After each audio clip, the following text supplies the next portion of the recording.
All right, we're going to call to order the March 16th, 2023 Select Board meeting for the town of Norton. We present are Alec Rich, III, Michael Toole, Stephen Hornsby, and myself, Kevin Snyder. Select Board member Arts cannot be here tonight. She's recovering from some surgery, and so we all wanted to, I think, wish her the best in her recovery. So hopefully we'll have Meg back at our next meeting. And we'll start with the Pledge of Allegiance.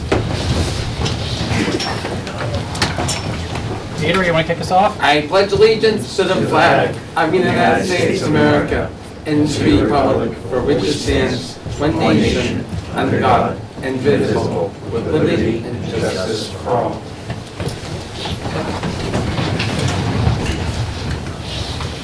All right, so the first item on the agenda tonight are some appointments. So I'm going to ask Chief Simmons from the Fire Department to come up here and get us through that.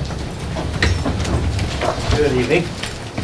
So we just have a few appointments to request from you guys tonight. The first is for Lieutenant John Patton. He's been acting as a provisional lieutenant for the past 8 months. He's been doing a great job, so we'd be happy to have him as a permanent lieutenant with your approval. The second two appointments are for new firefighters to fill existing vacancies. The first would be Kyle Cameron over there. Kyle grew up in Attleboro. He comes from a family of firefighters. He has two brothers on the Attleboro Fire Department, and his dad's a district chief, right? Yes, sir. On the Attleboro Fire Department. Yes, sir. Robert Cormier, he's a lifelong resident of Norton, also an EMT, and he's been a call firefighter in Plainville for the past 4 years. So we have a bunch of good people we'd like to appoint for your approval. All right, great. So, Have any questions? yes, I'm sorry, Mr. That's Chair. okay. So Chief, my question is always, so where does this put us in the rotation of staff? This would put us full staff on paper. Okay, right. And how many do you have on medical Yeah, leave? And we all? have one out on long-term injury in the retirement process right now. Right, These two gentlemen would have to go through fire academy before they were able to be counted as manpower. And we have people out on paternity leave right now too that we're waiting to get back. And through the chair, when can they get through the academy? So we have these two gentlemen scheduled to go to the academy in June. wow, you got them in. Yeah, they're gonna have to drive to Springfield, unfortunately, though. They're pretty excited about it. Don't worry, it's only an hour and a half each day at 4 in the morning, gentlemen. I mean, But we showed the time by 6 months to get them in the academy, so they're yeah. doing pretty well. So Attleboro and Plainview, you were in Plainville, but you live in Norton. Yep. Okay. And this was a dream to be a firefighter, or can you maybe share your experience, why you applied? And Yeah, for myself, my father, like Chief mentioned, has been a firefighter for like 30 years. My brother just got on, so ever since like day one, it's been something I've been trying to do, and I finally got it done. So I'm super excited about it. oh, that's great. Yeah, and then growing up in town and whatnot, I was always around the fire department. I had, friends and whatnot, and just watching the parades, watching the firefighters and whatnot, I was always inspired to become one. So I got my EMT a while back, and I worked in the medical field for a while, and then I got offered a call position over in Plainville. So I got some experience in over there. But the goal was always to come back to the hometown, and, serve the town that did me well all my life. So it's a dream come true for me. Excellent. Thanks. And Lieutenant, you're supposed to, when they ask you for volunteers, you're supposed to step back, not just stay still. Just so you know. So wait, congratulations to you all. Thank you, sir. And thank you guys. Congratulations, guys. So we'd like to make a motion to appoint John, just make sure we get these right. John Patton for full-time lieutenant, and Kyle Cameron and Robert Cormier as permanent full-time firefighters, EMT/Bs. I'll happily second that. Okay, any discussion? I'm just going to say one thing before we vote. You guys have a lot to live up to, because this fire department I just always hear about how kind and how professional and how responsive they are. So you're joining a great department. So we appreciate you, and we appreciate the Norton Fire Thank you for saying that. Department. Okay, so we will take a vote to confirm the appointments. All in favor? Aye. All opposed? All right, unanimous. Congratulations. Thank you. And Mr. Thank you. Congratulations, brother. Congratulations. Thank you. Congratulations. Yeah, thank you. Congratulations. Yeah, Thank you. Congratulations. Thank you, good luck. Thank you very much. Thanks, good luck. Mr. Chairman, if it's okay with you, I'd like to take something out of order on the select board meeting and move it up to now, if that's okay. Absolutely. Go ahead. If possible, I'd like to call forward Lieutenant Andrew Burgess, or retired Lieutenant Andrew. I just wanted to the board, wanted to offer a certificate of appreciation to Lieutenant Burgess, who is retiring, as recognition of 27 years of dedicated service to the people of Town Norton. That isn't the real thing. He started as first as a call firefighter, if I'm not mistaken, back in '87. 87, yeah. So while the certificate is a full-time represents the 27 years, it doesn't represent the full this. And I wanted to, on behalf of the select board, say thank you for your service. Oh, okay. And congratulations on your retirement. We wish you, as a board, we wish you the best of luck in your future endeavors. And you're going home safe. Yeah. That's Yeah. the what's Somewhat. No, and I would openly the floor to you. Oh, no, my pleasure to serve Norton, and like the board member said earlier, what a great department it is, and they've got a lot to live up to. Couldn't agree more with them. Thank you. Andy, thank you very much. We appreciate your service.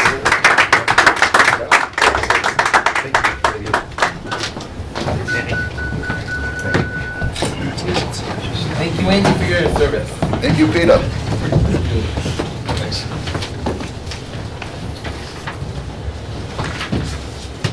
A lot of feel-good tonight, huh? Mr. Chairman? We're off to a good start at least. Let's see if we can keep it going. All right. All right, Michael, and that's all you had for announcements for that, right? For the fire, yes, For the fire, okay. yes, that's right. Okay. We have announcements, but. Okay, all right, cool. And then, so we'll move ahead to the fourth item, item Third. number 2-4. Oh, sorry. The appointment of Corey Marsden as a Norton Town Constable. Is Corey here? There he is. How you doing? Good, how are you? Good. If anybody has any questions, I guess we could just ask Corey to kind of talk about. Can we make a motion, then move to discussion? We can do that, I guess, yeah. I'd like to make a motion to approve Corey Marston for the open position of constable in the town of Norton. I'll second that. Right. Okay, discussion? So yeah, tell us why you want to be a town constable for the town of Norton. Basically, just looking for a way to serve my town, help my town out.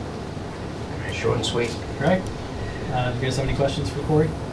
No, it's I think it's more of a statement than a question. I've known Corey for a bit.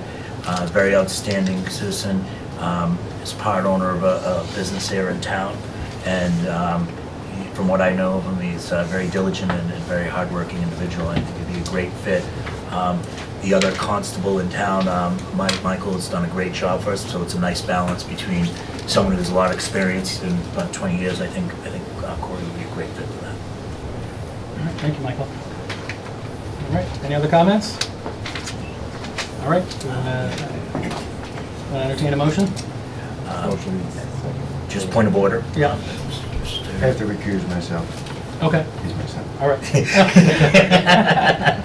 Fair enough. All right, so we do have a motion and a second already, Yes, so yes. no more discussion. We'll take a vote. All in favor? Aye. Aye. Any opposed? No?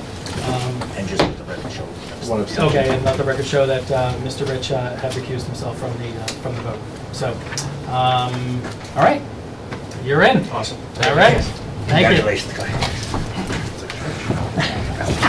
We need Neil, thank you. All right, congratulations, thank you.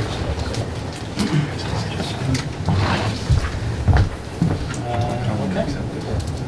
So, next up is approval of minutes. We have the minutes from March, oh, I'm sorry. We did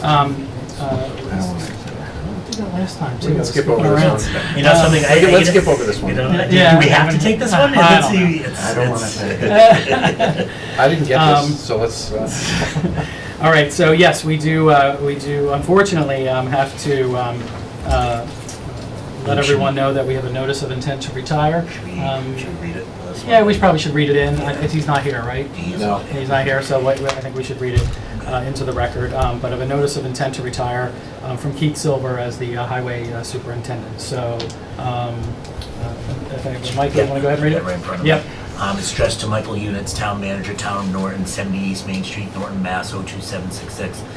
Dear Mike, this letter serves as official notification of my intent to retire effective July 14, 2023. I'm excited about my impending retirement, but want to take this opportunity to thank you for the opportunities that I've experienced while working for the Town of Norton. I have genuinely enjoyed my role as Highway Superintendent and will greatly miss working with the personnel I've come to know throughout the years, especially my staff. Please let me know how I can assist with the transition of my role to the replacement. I will be available until my planned retirement date to help make this a smooth transition as possible. Please feel free to contact me if you need additional information. Sincerely, Keith Silver. I apologize, Keith Silver, Highway Superintendent. And Mike, I didn't hear any of that. Yeah, Mike, how do we go about rejecting notifications? Yeah. Well, we appreciate all the work that Keith has done over the years. Did he mention that date in there? Or It is July July 14th, 14th. 2023. Okay. So, Mr. Chairman, through you. Yep. Mr. Town Manager, Keith's done a great job, I know, mentoring some of his staff. Has he identified anyone that could backfill his position already? Not yet. No. Not yet, okay. And it would be post because of it's a union, No, it's not, it's not a union. it's not a union position. So we post it externally and then just kind of go from there. All right, thank you. All right. So now we can go to the minutes. So we have minutes to approve from the March 2nd, 2023 meeting. I'll motion to approve the March 2nd, 2023 meeting minutes. So moved, second, Does anybody have any discussion on them or any revisions? as printed. Okay. All right. All those in favor of approving the minutes from March 2nd, 2023? Aye. Aye. Aye. All those opposed? All right, unanimously approved. Next up, we have a couple of one-day beer and wine licenses to review. The first one is a vote to approve the one-day beer and wine liquor license to Scott O'Rourke, Wheaton College, for a private event at the Watson Haas Concourse of Wheaton College from 7 p.m. to 9 p.m. on Wednesday, March 29th, 2023. Mr. Chairman, just point of order, it's, I see the time being 7:18, when we've got two hearings scheduled for 7:15. Oh, right. You have to move to the... Well, you can finish these. And then we'll go. Yeah, Okay. you can start, as long as you start after the time. Gotcha. All right. Can we approve Okay. these together or separately? I think we should do them separately, yeah. Okay, so I'll take a motion. I'll motion to approve the one-day beer and wine license to Scott O'Rourke. Second. Okay, any discussion? All in favor? Aye. Oh, roll call, right. All right, we gotta do a roll call. Alec? Here. Michael? Aye. Stephen? Yes. And I also am an aye. Then the second item is a vote to approve the one-day beer and wine liquor license to Christina Gagne for a private event at Everett Leonard Park from 10 a.m. to 7 p.m. on Sunday, September 3rd, 2023. Motion? I'll motion to approve the one-day beer and wine license to Christina Gagne for the private event at Everett Leonard Park from 10 a.m. to 7 p.m. on Sunday, September 3rd, 2023. Second. Okay, any discussion? All right, we'll take a roll call vote. Alec? Yes. Michael? Aye. Stephen? Aye. I too am an aye. Look at you, you're coming along here. Both of you guys Right. using ayes and everything on motions. It's one of those days. All right, so we'll move ahead to opening the 7:15 p.m. Public hearing for Two Sons Auto Brokers, LLC. So I'll accept a motion to open the public hearing. I'll motion to open the public hearing. Second. Okay, all in favor? Aye. Aye.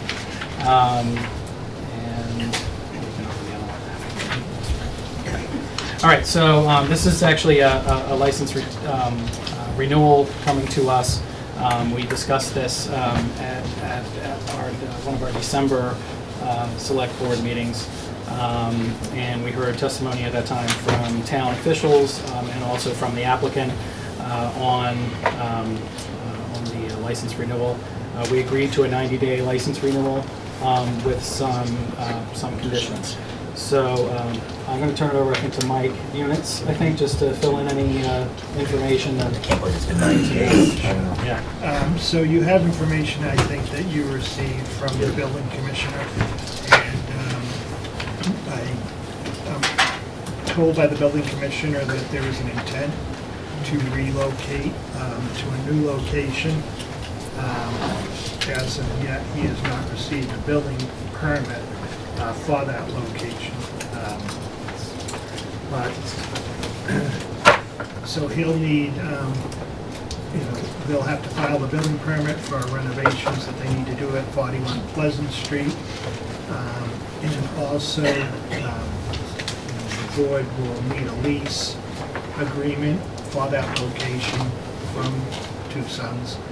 And proof that they hired a contractor to start that work. We actually turned in the lease to your administrator and We had Hang on. questions, Oh. I'm so sorry. Oh, no. The town manager, sorry. Yeah, so what we'll do is we'll just have a discussion, and then I'll give you guys a Oh, chance to okay. speak, okay? Sorry. Thank you. Greg can Okay. help you out. All right, Greg. you're up. Thank you. Good evening. My name is Greg Corbo, Town Council for the Town of Norton. So when we were here in December, you decided to renew the license for a temporary period of 90 days, subject to the license holder submitting an application to transfer the license to a new location. As you may recall, the existing location is not suitable for this type of business. The building cannot be used by customers. There's not sufficient amount of parking, and during the course of the license, there have been numerous violations of the conditions of the license that there will only be a certain number of cars in the parking lot. So based on representations made at the hearing back in December, that they were looking for a new location, you decided to renew the license for 90 days to give them an opportunity to do that. And you made it clear that it was unlikely that you would authorize the license to continue at its current location. So at this point, what is in front of you is to decide what to do now that the 90 days is just about up. I do not believe that you've received a transfer application, and as the town manager just indicated, it doesn't sound like that this business is ready to be transferred to another location. So, your options here would be to deny the license, or to extend it for some additional period of time to give them the opportunity to continue to explore moving this business to another location. So at this point, through you, Mr. Chair, I would suggest that you hear from the applicant as to what their plan is and what sort of time frame they're looking at in order to get this done. Okay. All right, so we're going to go ahead and do that. So please just introduce yourselves again, give us your name, and if you can speak to any of those questions, that would be great. my name is Terrence Guy, co-owner of Two Sons Auto Brokers. My name is Atia Reed, owner of Two Sons Auto Brokers. And from what I know, working with the administrator, Jennifer Reed, we've turned in everything, the application to move the license to the next address, which is 41 Pleasant Street, which we gave her the lease. We gave her the contractor's estimate. He should be putting in for the building permit either tomorrow, well, I don't know if he'll have time tomorrow because the office closes early, but either tomorrow or Monday. Our plan is to be in, we want to get out of the building we're in, like ASAP. So our plan is to, as soon as that door goes in, because Nick and the building inspector told us we couldn't actually do business until the door's in. So as soon as that door goes up, which was hopefully in the next week, we should be able to move in that building. He said he wasn't going to be able to be here tonight, but he was going to send a letter saying he didn't have any issues with our architectural or our parking survey or anything. So everything's pretty much done. We're just waiting for the door to get in so we can actually do business there. Okay. Yeah, we did see a copy of the lease and Yeah, that was in the materials, we did see. If I could just say, Nick also said that if you're setting your time, be mindful of the fact that with supply chain issues, you know, that they may need a door, but you never know how long it's gonna take. yeah, Well, contractors now. We actually have the materials already. I made it a point to get the stuff, because that's how bad we want to get out of this building. So, we actually bought a door, we have the siding, it's just somebody has to, the contractor has to do it. And I did that. We had another contractor that was gonna do all the work, and then there was some issue with the contractor and the building inspector on another previous job, so this guy backed out. So I had already started getting materials just because. And then our neighbor, who's the contractor that's gonna do it now, actually had some time, so he said he could get it done. Our plan is, or at the latest, April 1st, but if he can do it, get it done, and he said he can get it done in the next 5 to 6 days, we just, like I said, want to get out of this building. The transfer license is in here too. Yeah. Yeah, Alec, do you have a question? Yeah, go ahead. Yes, I was able to meet with Nick the other day, and he didn't have any issues with anything. You guys submitted everything that he had asked. Yeah. And furthermore, you did get the lease agreement that was still outstanding at the time when I spoke with Nick. You just gave him that, as well as the workman's comp. And it seems like you've checked all the boxes that we need. So Like I said, I don't think there's any issue from my standpoint. Go ahead, Michael. Mr. Chairman, guys, thank you very much for kind of going through this checklist. I think, you know, I don't want to speak for the board, but I think that this is a very positive thing. You know, now that we've kind of, when we recognize, I recognize, you've had a tough landlord situation. Yeah, but with that being said, have you thought about, just when we talk about your business, is obviously, we know that the car business is a fragile business to begin with. Yes. Have you thought about trying to implement a complaint process? Because we can say, oh, we want these are the problems, but Right. we do have some complaints out there about your Well, business. we actually have it, and we've been going back and forth. Every customer we have an issue with, I've personally been doing this long enough where I can see it before it's gonna happen. Yeah. So in certain customers, no matter what you do, just can't make them happy. Right. So we have I don't want to say a log, but a log and paper trail of every customer we have an issue with, just in case something does happen. Because in all reality, we can't make everyone happy. I mean, since we've been at 407 Old Colony in the last almost 2 years, we've sold 250 cars. So in those 250 cars, there's less than 10 people in that complaint file, you know what I mean? So it's just, no matter what I do in some instances, like I just recently had a small issue where something went wrong on someone's car. I actually drove to their house to diagnose it. I picked the car up, I take it to the shop. This was all in a week's time. I picked the car up, take it to the shop. I get it fixed, they didn't pay for anything, and they weren't happy where I parked the car when I brought it back to their house. And that was the issue. Like, I picked your car up, something I really don't do, but they had just bought the car, and we try to put out fires before they even happen. So I went and picked the car up. Well, first I went to diagnose the car all the way in Brockton. Spoke to my mechanic, went back, got parts, went back, got the car, drove it to the shop, and they just still weren't happy. So in instances that we just can't make people happy in some situations, there's just nothing I can do. Yeah, You and know what I mean? we can't require that, Right, right? But right. what I would ask is that maybe you formalize kind of even just a brochure or something Right. to your customers saying, hey, this is our complaint. If you have a complaint, this is the process that we Right, ask you to follow, right. right? Because That I makes think what sense. at first is, right, when cars are people's lifelines, right? Definitely. Gets them to work, it's a personal identity thing, right? We know Definitely. this. And their first reaction is to go, Haywire. yeah, Yeah. and it's almost like if the man at the end of the table gets calls. Right. That's obviously not good for the town, that's Right, not good for right, us, to this. right. So, I think, I'm happy that you've checked off the list. I just wanted to kind of suggest this Yeah, as no, maybe, and- and maybe a suggestion going forward for your And- business, that I think it would help you, I think it would help us and the town. Yeah, And we're very transparent with our customers. We let them know if anything, or if they have any questions or any problems, contact us, and we'll rectify. sometimes it's just, But some people, it's, it's just hard. Like, even if one of you were to stop by the office now and see all the writing on the walls, It's like because- we try to be as transparent as possible. Like, there's literally writing on the On walls, all on the walls. issues, on everything, big writing, and people stand there and read it while they're waiting for paperwork, and some of those people are the same people that have these issues, so it's just like, what do I do at the, you know what I mean? It's tough, but I definitely get what you mean about, having something else to implement it, and we're always, willing to take suggestions and listen and Yeah. try to help out as much as possible. Yeah, because, obviously, we're not full-time. Right. I'm sorry, Mr. Chairman, just to follow up. Yeah, okay. We're not full-time, Mike is full-time, and, he gets 250 emails a day, he has 12 appointments, right? And he wants to serve residents and so forth, so when he gets complaints on this, Yeah. this kind of bogs down the. No, definitely. So that's all, I'll lay on the plane there. And the only other thing I can say is, besides those complaints, actually Google our business and read the reviews. Actually, a lot of them are really good.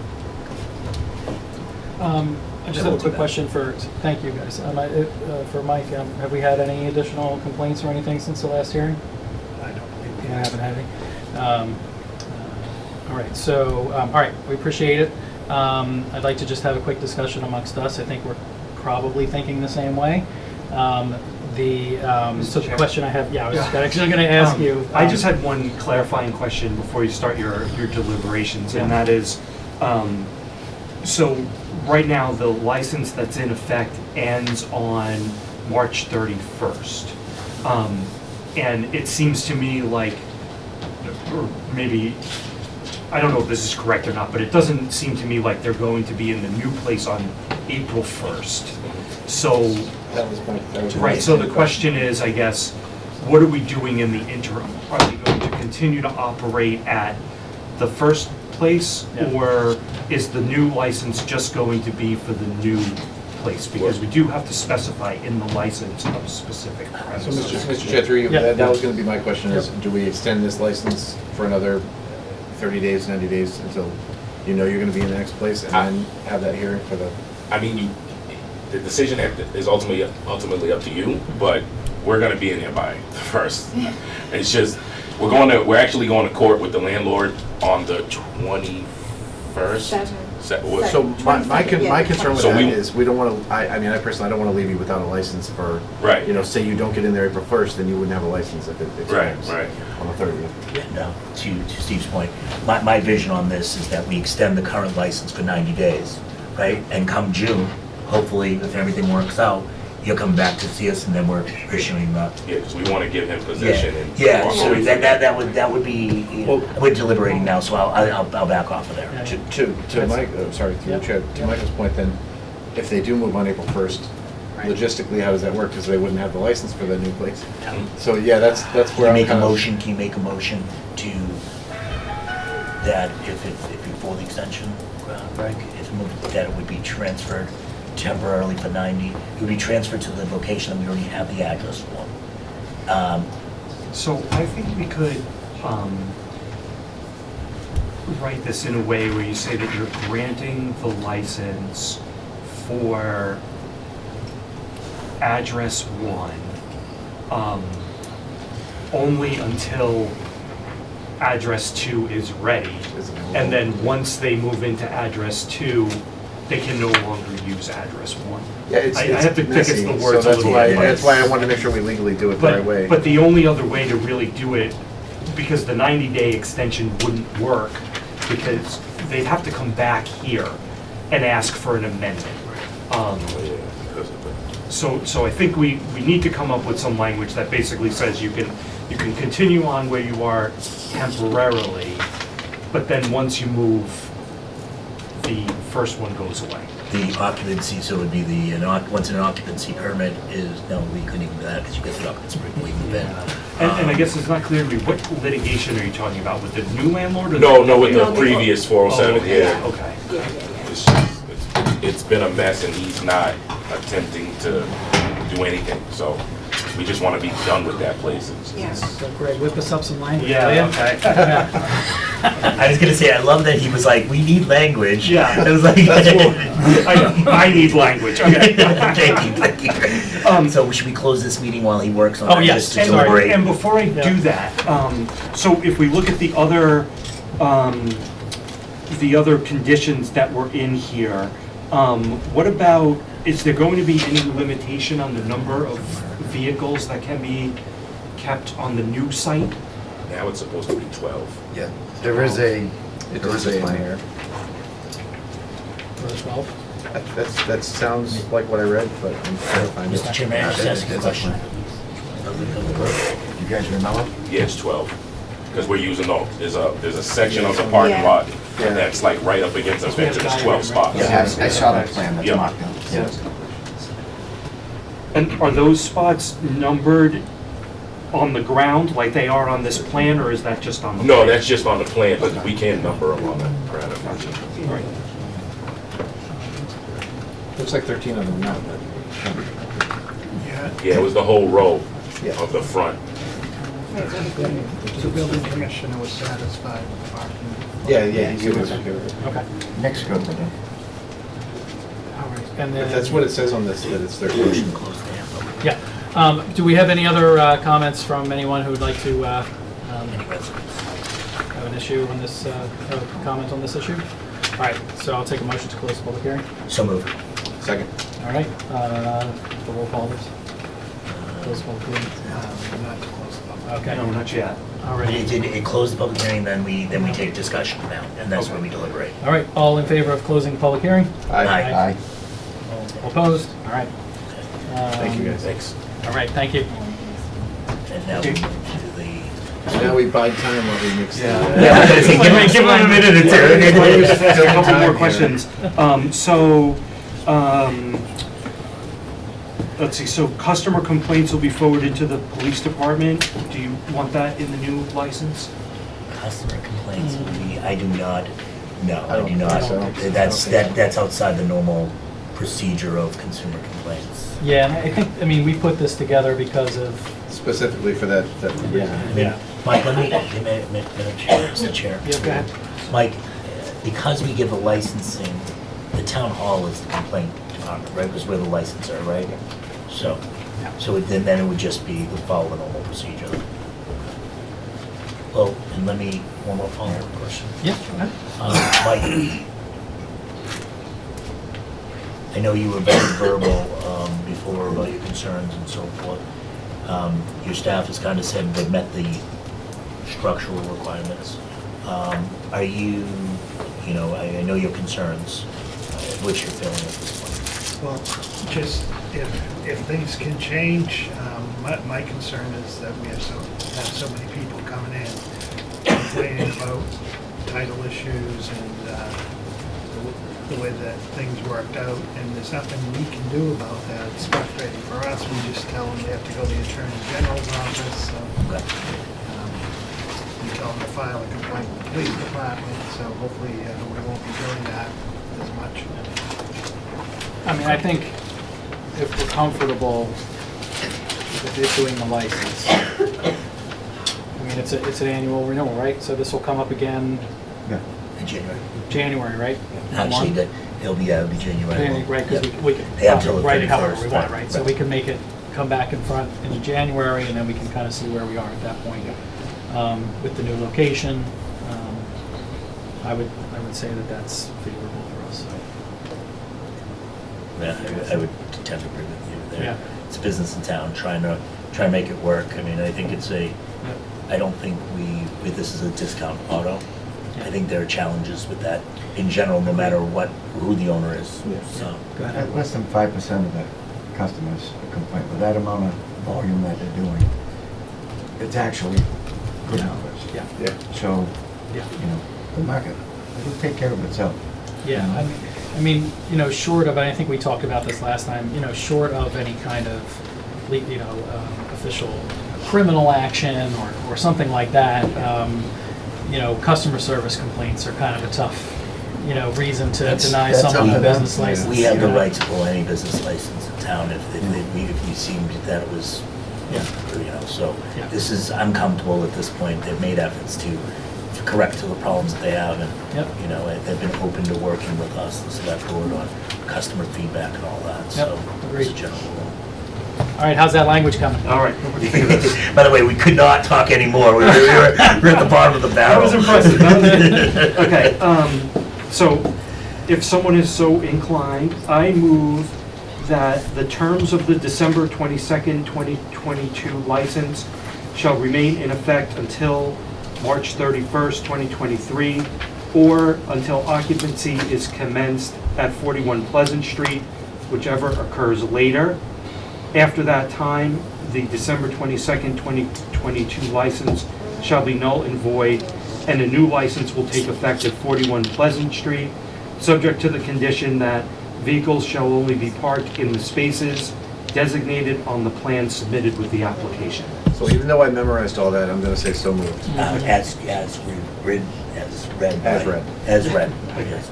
Can you make sure Jen I gets can that copy of that, yeah? Okay, Second. so we have a motion and a second. Yes. Any further discussion? All right. Well, we'll take public I'm going to keep roll call. asking, so it's a roll call, right? So we'll take a roll call vote. Alec? Yes. Michael? Aye. Steve? Aye. I too am a yes, so that's a unanimous vote. I think we're good to go. Yep. All right. Congratulations on your new guys. place. Congratulations on your new place, and the best of luck to you. All right. Thanks. Have a good rest of your night. Thank you.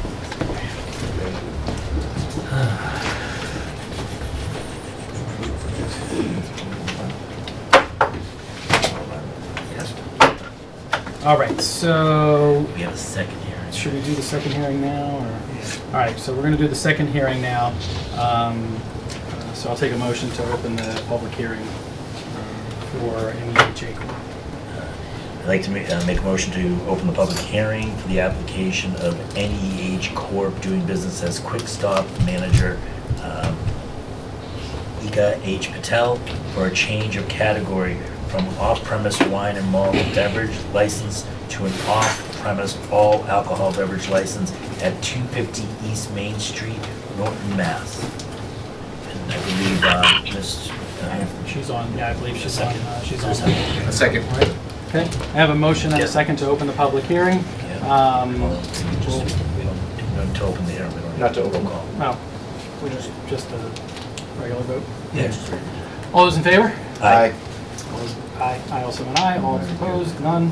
An abstention. And, oh, right, and Alec, yes. I recuse myself. Okay. Just say And aye. Select Board member Alec Rich has to recuse himself from this discussion. Okay, and it looks like we have the applicant, Ekta Patel, and her attorney, Arthur Perlman, also joining us remotely. So welcome, hello, can you hear us? Hello, hi. If it please the board, my name is Arthur Perlman. I represent Ekta Patel and Nihar Corporation, which does business as Quick Stop and is located at 250 East Main Street in Norton. They're seeking an all-alcoholic beverage package store license. The corporation currently holds a wine and malt beverage package store license, and if the all-alcohol beverage license is approved by the town of Norton and the ABC, they will return that license to the town of Norton. My assistant submitted an affidavit and exhibits relative to the published notice as well as mailed notice to abutters. I also have, as I just got back just an hour or so ago, I have a stack of all the green cards. So we'll submit those to the town too. We'll send them in. Although we did send in the receipts for all the notices that went out to the abutters. Nihar Corporation, or Corp, is a mass corporation. Ekta Patel is the president, treasurer, secretary, sole director, and 100% shareholder of the corporation. as well as the manager on the liquor license. Hector Patel is currently living at 13 Westcott Drive in Hopkinton, Massachusetts. The current operating hours will be maintained. The layout of the store will be maintained. Nothing regarding the operation of the business is changing. This is all about adding additional inventory to the store that the customers have been requesting for years. Hector's family began operating this business in around 1999. They enlarged the store around 2015, and Hector remodeled the store in 2020 to 21. There has never been a violation of the law or rules governing the sale of alcoholic beverages. They have been good business people in the town of Norton. They are liked by their customers. They run a good, clean business and always cooperate with any of the departments of the town. They stayed open throughout COVID while the big stores were closed. Hector Patel is familiar with the laws relative to the sale of alcohol and will continue to uphold the statutory law as well as the rules and regulations of the town of Norton regarding the sale of alcohol. I would respectfully request that the town approve the application for an all alcoholic beverage package store license to Neha Corporation Corp. Thank you. Thank you, Mr. Perlman.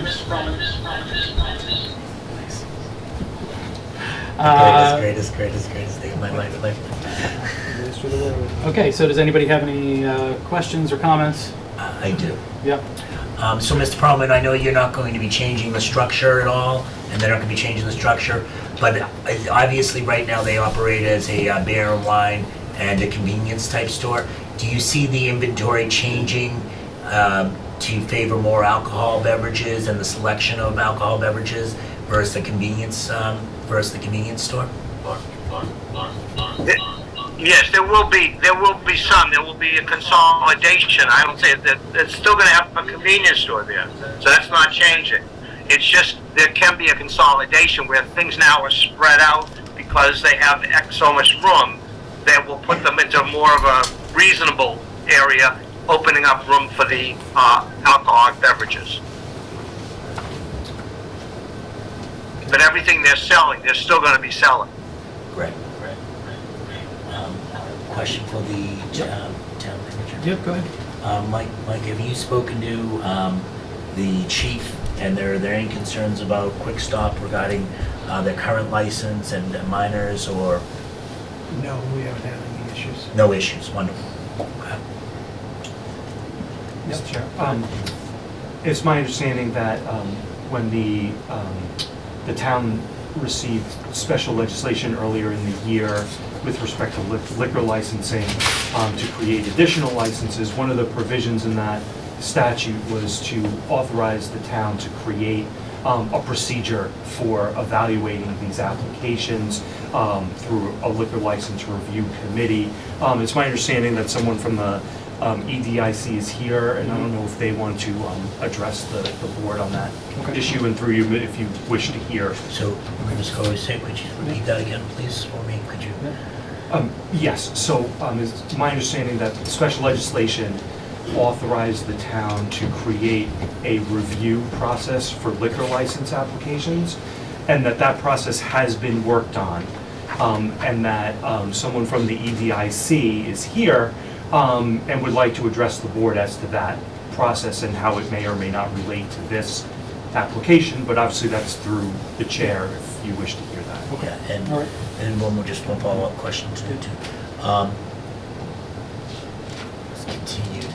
So how does that, we know that there's a 30-day application process for, how does that affect, right, because obviously I mean, I know we've extended the hearing at this point, we're right about the 30 days of the application. What does that do if that? So under the general laws, if you do not make a decision within 30 days, then the application is deemed denied, and that creates an opportunity to present an appeal to the ABCC within 5 days of the close of the 30 days or the 35th day. I don't know what the inclination of the board is at this point, but, in theory, if you wanted to have an opportunity for the review committee to look at this application and provide input to you, you could request that the applicant continue for an additional period of time. If they are unwilling to do so, you can take into account the lack of input from the review committee. One of the criteria here is that the applicant must demonstrate that there's a public need for this license in this location. And in my opinion, it would be reasonable for you to find that without the opinion from the review committee, that you don't have enough information to find that there is a public need here. But again, that's up to you. I'm just putting that out there as an option. The other option is to say, well, in a perfect world, we would have had this review, but we didn't. We're going to take action, and we're either going to grant it or we're going to deny it for some substantive reasons. And just a point of inquiry, where are we on the clock? When was the application? Mr. Perlman, do you know where we are on the clock versus the application date? I don't have the date that you stamped it as being received, but it's probably been, I sent it to you on February 2nd. And I sent it overnight mail, so you would have received it February 3rd. 30 days has long since passed. Okay, thank you. Mike, did you want to say something? I just want to say it was stamped in February 3rd. Just wanted to ask Greg, in the legislation, so that the select board knows, a review committee is an option. It's not a requirement. That's correct. So it's an option, not It's an option, yes. Okay. It says may create a Okay, review. all right, that's, Yep. okay, perfect. All right, so I think Renee Deli from the EDC wants to make some comments. So. Sure. Thank you. And if I can just address that last point first about the legislation, that was something that I actually sent to you in the email, that the language was a bit different. So how does that impact the actual article that was approved at town meeting? I assisted the board in crafting this legislation, and it was originally had words to the effect of that an application would not be considered complete unless it had first went through the review committee, and at some point along the line that language came out. I'm not exactly sure when that happened, whether that was before town meeting or after.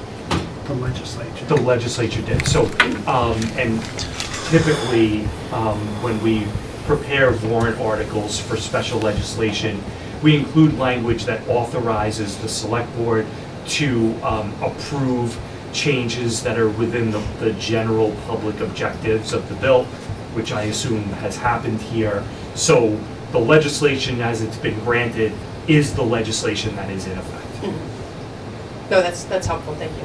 Because I think I emailed that and I haven't heard back. But let me just provide some context. So just going back, because I think, Steve, you may not have been, you weren't on the board at the time. So we talked, as Greg had mentioned, we talked about this when I was seated on the board in April. Got his advice on what were the best ways to be able to get the special legislation alcohol licenses passed. And one of them was to put a review committee in place. The other item that was discussed from a former board member, and it was discussed probably a year and a half prior because he wasn't on the board at the time, was he was actually adamant that we don't have any special legislation on liquor licenses because of the previous way that it was approved, and there wasn't a general select board consensus, let's just say. So one of the things that we did as part of the board in discussion was to say, well, why don't we leverage a process that we use for the marijuana establishments, in that we have a separate committee that's going to review it, so there's a fair and competitive process in place.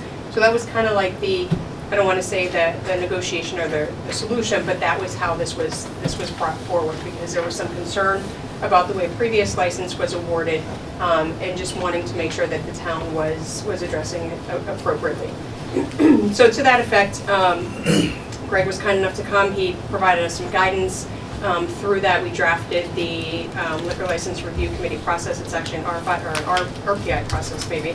I'll look at the specific language, but in that, it actually does say as part of that, I know that it's out of the legislation, this will be something that if we move forward, you'd have to look at, but there is a line that says that the applications are not complete without a recommendation from the LLRC. So that does exist in the liquor license requests for applications. The other thing, from a perspective of the town, I mean, I think it was pretty clear at the town meeting that this particular article, it passed unanimously as written. There was an amendment at the time to remove the review committee, and that did not pass. So, from my perspective on the EDC, and I think again to make sure that as a town we're looking at this from a fair and reasonable process, that the board consider that, as in a go forward. And certainly if that wasn't the direction of the board, I'd like to understand why, because I thought that the fact that town meeting there's discussion, right? I mean, I feel like in that position, like we need to represent the town. As far as the process goes, where it is the draft is, KP Law went through the draft, had some recommendations. There was a question in there. It's back with them. It's been, unfortunately, we hadn't followed up on it after I submitted the last draft, but there was just one open question for KP Law to validate, and then that's it.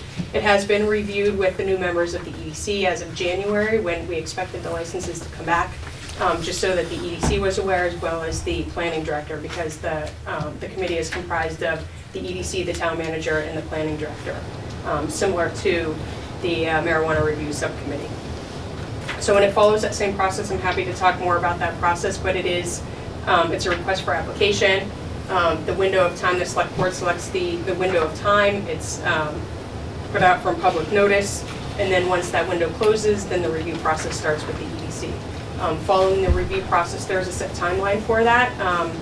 Once the review process is complete, then the EDC provides a report to the select board on recommendations, and then the select board, they're under no obligation to follow the recommendations, but they would hear each applicant as ranked according to the scale that we use. And there's a pretty defined, the list for materials in the review process is fairly short, but there is a defined process for some of the criteria that is evaluated for the two liquor licenses. All right, thanks, Renee. Thank you. So I have a question.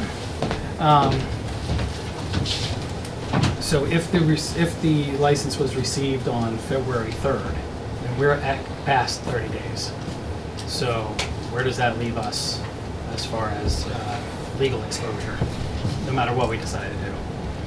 Well, not only are you past 30 days, but you're also past 35 days. So the time for appealing the non-action has passed. So my opinion, if you did nothing, they really wouldn't have a remedy at this point. But, I don't know all of the circumstances that led to us being here tonight. So, I would think in fairness to the applicant, you'd probably want to do something at this hearing. Mr. Chair, Madam, you keep calling, Madam, I keep trying to call you Madam Chair, I know, I apologize. Go ahead. It's not a reflection, but we do have a, Attorney Corbo, LLRC, what is it? I'm sorry? That's the liquor license liquor review license commission. review. That's what I thought. Yeah. I just wanted to double clear. Yeah.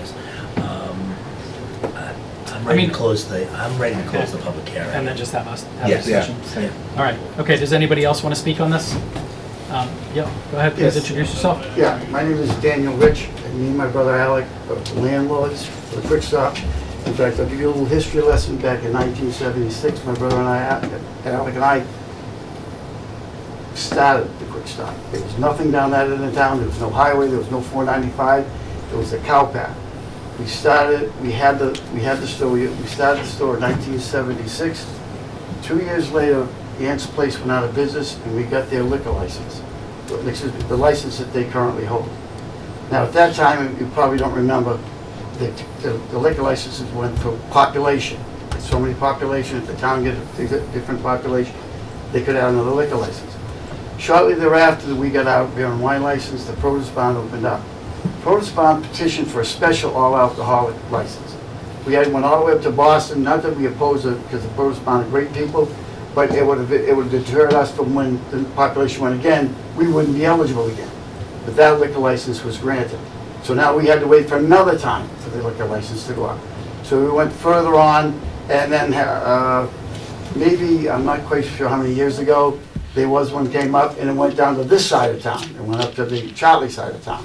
Again, the Quick Stop was overlooked. Now, back in 1976, when I appeared before the selectmen, I told them once 495 comes through, the whole dynamics of the town of Norton is going to change. That is going to open up so much of that into town. When Alec and I started that store, there were probably 1,000 cars a day that used Route 123. Now it's probably the most widely used road in Norton, about 25,000 cars a day. Needless to say, my sort of prediction came true. You see all the development down there, what's going down there, you see all this. What we don't need, in my opinion, is another bureaucratic morass where there's a board reviewing what we need, what you people can decide on tonight. There's nothing down that end of town. If you go beyond the police station, the only thing down there is the Quick Stop. The Quick Stop, it serves, well, they have Kelly's and the restaurant, but the businesses that are down there, those are the only thing that are down. That side's not quite half as far as area-wise, but it's pretty close to being half area-wise. That Quick Stop serves a lot of people, not just in the town of Norton. That people serves a lot of people that are the transients that are going by. I suggest you vote tonight. We don't need another committee looking at anything else. We have too many committees as it is right now. I think you're intelligent enough to know what are they going to tell you. There's not a need for it down there, but I suggest to you there is a need. When the Produce Barn got their for all alcoholic license, do you know how far the next all alcoholic license was? About a quarter mile down the street. The one that just moved into Rose Brothers Plaza. So the two almost side by side, and that left our end of town bare. I suggest tonight, because you're going to create more problems than if you deny it, because you're just going to be back in court, we're going to go for something. I respectfully, I'm not sure, town council, if in fact you said their appeal period is expired. I'm not so sure it has, but that's a moot issue right now. I suggest that you vote on it. I suggest that the liquor license be granted to the Quick Stop. They've been there, like I told you, since 1976. Another matter of point, since I've opened that Quick Stop, my brother and I opened that Quick Stop until December 19, 1976, it's been closed one day. And that was the blizzard of 78, the next day. The blizzard started on a Monday, we were closed on a Tuesday, and then we were open on Wednesday, Thursday, and Friday. We were the only store in Norton that had milk. We went and got milk, we bought it for that end of town, we bought all the way over to the nursing home, because they didn't have milk. We were the only store that had milk, and then several years later, we had a big, there was a hurricane that stopped a lot of businesses because electricity was out for a while. We went and got ice. We had 300 pounds of ice to keep everything cold, and we had milk for the citizens of Norton. So the Quick Stop provides a valid service to the town of Norton and to people going through. And that's money for Norton.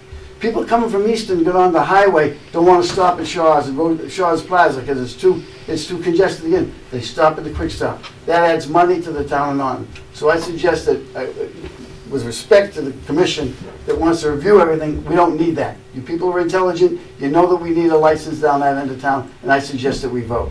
Thank you. Thank you. Thank you, Mr. Rich. All right, does anybody else have any comments or questions? Am I allowed to speak again? Absolutely, go ahead.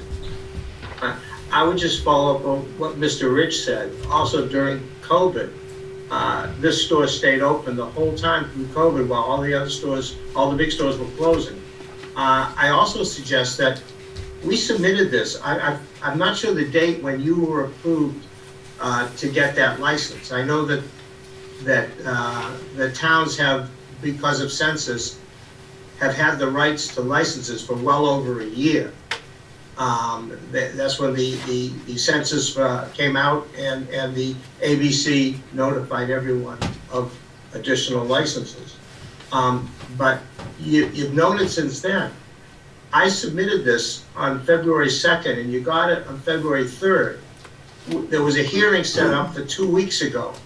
I don't understand why, if there was some subcommittee that was going to review it, why they didn't review it. I mean, I'm not aware of that. I apologize. I'm not into Norton politics, so I don't know when you did that. But if that was created, why didn't that committee, if they wanted to interject in it, why wasn't it done by the last meeting 2 weeks ago? Definitely by this meeting. So I feel that somehow my client is being somewhat prejudiced by this. I just don't see why it's now being raised as an issue that we should now go to a committee when the committee should have known about this. It's been in the department for well over a month. All right, thank you, Mr. Perlman. Yeah, go ahead. Mr. Perlman, did you post this? All these were posted. The meeting was advertised. I mean, the hearing was advertised and all that good stuff. Correct? Correct. Okay, so it was the public knowledge and the hearing. This is no secret. The first one, and then the postponement was not delayed, right? Correct. Matter of fact, we submitted an affidavit to us to when it went in the newspaper, so it was public notice, and when we sent it to all the butters. Thank you, Attorney. Okay. Thank you. Renee, did you want to? Yeah, I just wanted to mention that the Liquor License Review Committee is under the Select Board, so it's not up to the Review Committee to make any sort of notification or the direction of the Select Board. I was actually here on behalf of the EDC to talk to this at the last meeting, but I think you guys didn't have quorum, so it couldn't happen. We were actually informed later that the legislation was received. I had sent the final draft back to town council. At that time, the town manager was in copy, and in that email, I discussed that the town manager would determine the schedule of when this would be heard with the board, expecting to have that happen at the end of January. So just to be clear on where the responsibility was, it wasn't something, I found out about the application because it doesn't come to the EDC. I found out about it from the posting of the select board. Thank you. All right, any other questions or comments from anybody here, from any residents? All right, I'll take a motion then to close the public hearing. So moved. Second. Okay. All in favor? Aye. Aye. All right, so we have discussion on this? Yeah, go ahead. Absolutely. I think we should vote tonight. I think this is correcting. I want to control the process, right? I think it kind of puts the applicant into limbo. It puts us this, and it may turn the ABCC may say, yeah, the town just doesn't really have this. We're going to basically move forward on this license as a neglected. They'll take it as a denial. And from my experience with state boards, they're gonna hear the case. They're probably gonna hear this big case. So I think this is our ability to correct that process. Number two, in the inside of the warrant that we passed at town meeting and that legislation, we've already identified what parts of towns that the liquor licenses have to be in. They qualify in that aspect of it. The third part is there's one applicant. If I had 5 applicants in front of me, I would say, let's punt this to a review process because I want someone to vet this. There's one applicant. And so I think it's unfair to the applicant. I think it's unfair to the process. And then finally, I understand at town meeting and the EDC was originally designed to promote business and so forth. It was not designed to be a policy committee. It was not designed to this, even though they created the process. And I think the steps of notification were done completely, and I really do think that we should be moving forward and voting on this tonight. Thanks, Michael. Go ahead, Steve. I agree with everything you just said. My question also is, when was the license made available?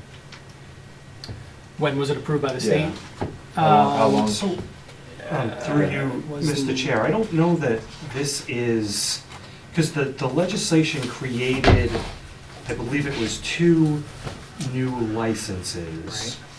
One issued to an establishment within an area located on East Main Street, and one issued to an establishment within an area located on Old Colony Road. I don't know if this is an application under for one of these licenses, or if this is one of your quota licenses. Yeah, this is, we don't have one available, so for Okay, a regular license, okay. this would have to be. So this is one of those. Correct, it'd be the East Main Street. Okay, and does this fit within one of those two areas? Yes. Yes. Okay. So my question is, when was that Sorry, made This available? was sorry, approved- sorry, Mr. Chairman, sorry through you. Yes, through you, Mr. Chair. This was approved by the legislature on January 4th. So it wasn't the last year, but last, Yeah, at town meeting in June of I think it was June of we '22. knew it was coming.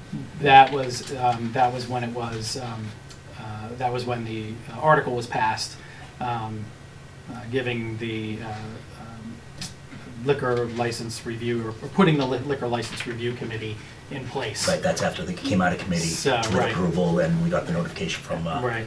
Representative Howard. So that was, Yeah. so that was approved at town meeting. So the, what I'm struggling with is, we have a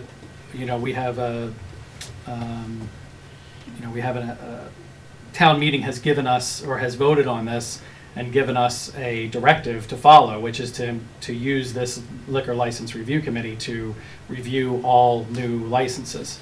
So in this case, we would not be following what town meeting voted us to do. So that's, I think it's we're between a rock and a hard place here, I think. But that's where I'm getting a little hung up is, what's the risk to the town or to the board or to anyone really for not following what town meeting has approved. So that's kind of what I'm thinking of. And just one more comment, Michael. The other thing is, I think the process is intended to make it fair for all applicants. To your point, there's only one applicant here, but I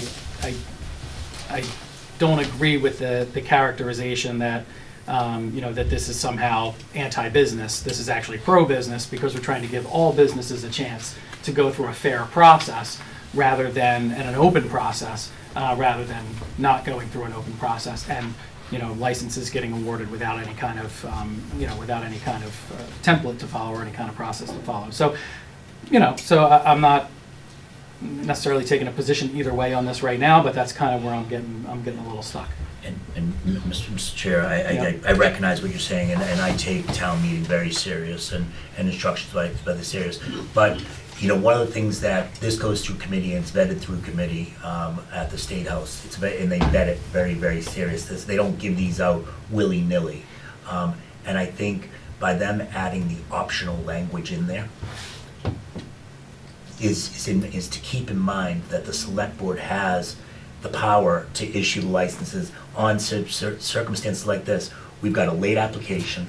Again, we're meeting the requirements of The application, well, just to be clear, the they application were not late. wasn't late. Right, the Yeah, processing yeah, of the application. yeah. I thank you for Yeah. the correction on that. Yeah. The processing of the application is late. I think that optional is really there to protect us, and I really do feel that we need to act on this. And for my personal experience, I have patronized this store longer than I wanted to admit. I'm probably in this building more than and probably most of the buildings in town, and they are attentive to needs. If you needed a product, they've addressed it. They have, I would encourage people to go there, because the one thing that hasn't been said that Mr. Perlman left out, they've actually, before this process even began, this is a business that's investing in itself. They did a new sign. They've done new lighting. They've remodeled the store. They've actually expanded to the old Crickett's Corner into this location. They're basically, this is what you want, and this is what you define as a business that's taking care of itself, servicing the community, and it meets the requirements of what we passed at town meeting, and I don't think we should delay it. I don't think we should go beyond tonight in the decision to go forward. Steve, did you have any comments? Mr. Chair. Oh, sorry. No, that's okay. Can I just address your concern about, town meeting and the process? Yeah. So the act that was passed by town meeting and the legislature created 2 new licenses. What you have in front of you is an application for one of those licenses. But if you were to grant it, you would get back a beer and wine license. And I don't know. We already have one of those available. Okay, but so then you'd We have have two. two, right? So it's sort of like a. It's like getting a half like a license wash. back? Well, maybe, Yeah, I got you. but it Yeah. is still a license, and so, you know, you could still satisfy the command of town meeting for the 2 beer and wine licenses that you have, and then the 1 additional all alcohol license, to set up the committee, have them go through their process, and, you know, hopefully you will get, you know, interest in those, or maybe you won't, but I think it's a compromise that if you were to rule here tonight, that you wouldn't necessarily be defeating the will of town. Okay, all right, thank you. All right, go ahead, Steve. Yeah, I mean, my addition to Michael's input is, you know, it's a business that's been vetted by the town, that's been in town over 40 years. I don't think there's any question to that, and again, it's the only applicant. And that was why my question as to when that license became available. Been 2.5, almost 3 months now, and only 1 applicant. That's the only thing I would add to Michael's statements. All right. I'll just say, but before we finish, you know, I understand it's a valued business, and I appreciate that. And I think they would be likely to get one of the licenses. And they're the only applicant. So I'd take a motion to vote on this. Do you want to make it a Yes, I'll make it. be glad. No, I'm glad to make it. No. No, let me make No, it. no. I want to make it. I insist. I was like, I'd like to, we close the public hearing, so I'd like to make a motion to approve what is this license called? It's a legislative license, correct? Is that the word? For East Main So Street. It I would be would- legislative license for East Main Street. I would read it from the agenda. So Yep. to approve the application of NEHA Corp. DBA Quick Stop I've got it right Manager. there. Yeah, I'll move on that. I'd like to make a motion to approve the application of NEHA Corporation doing business as Quick Stop Manager, and I apologize for the massacre of the name, Etka H. Patel, for the change of category from an off-premises wine and malt beverage license to an off-premises all alcohol beverage license at 250 East Main Street, Norton, Massachusetts. I'll second. Roll call? Yeah. Okay, any other discussion? All right, we have a motion and a second. We'll take a roll call vote. Michael? Aye. Stephen? Aye. And I too am an aye. Thank you. All right? Congratulations. Thank you. Yes. Thank you. Thank you. Thank you very much. All right. Back to the regular agenda. We're not done? I'm calling you in for the bullpen now. Bring in the ready. All right, so, do we want to move that up? We can move that up, so Greg doesn't. Okay, so Greg is, welcome back, Alec. Thank you. One of the items on the agenda is the discussion or vote on request for town council policy. So probably good for Greg to join us for that conversation in case we have any questions. Correct. So we're going to go ahead and move that up to now, so that Greg doesn't have to stick around for the Can we 27 move to other items we have. When we say move it, can we move it to the end of the meeting? Really kind of make them I'm suffer. sure he would through love it. that. Yeah. So Michael, I think you were the last one Yes. to have the draft town council policy. That- Would you mind, and Alec wasn't here, I don't think, at the time, He was not. so maybe just Did it if you make could the give us packet? kind of a recap Did it make the packet? on where we I are? don't see it. I sent It was so not in the packet. I apologize, guys. I know I sent it, but if you just bear with me for one moment. Can we discuss it if it's not in the packet? Yeah, oh yeah, Yeah. yeah, because it was in the, it made the last meeting Yeah. It's as on the well. agenda. Yeah, okay.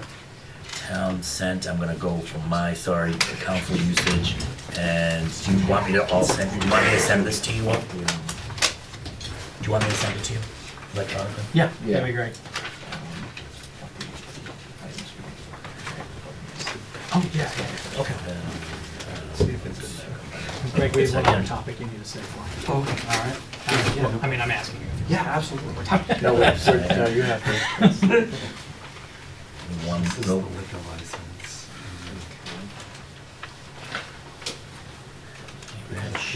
That's one. Mike, do you want me to add you this as well or no?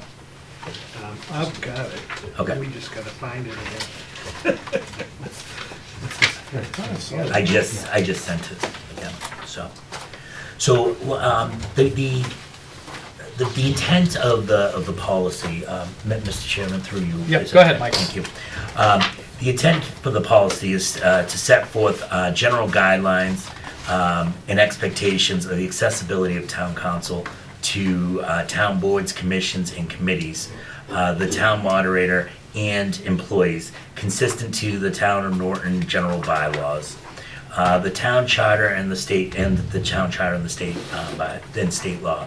It's not the intent of this policy to explicitly or implicitly deny anyone access to town council, but rather to control and monitor the accessibility to town council, thereby understanding and controlling the cost of legal services.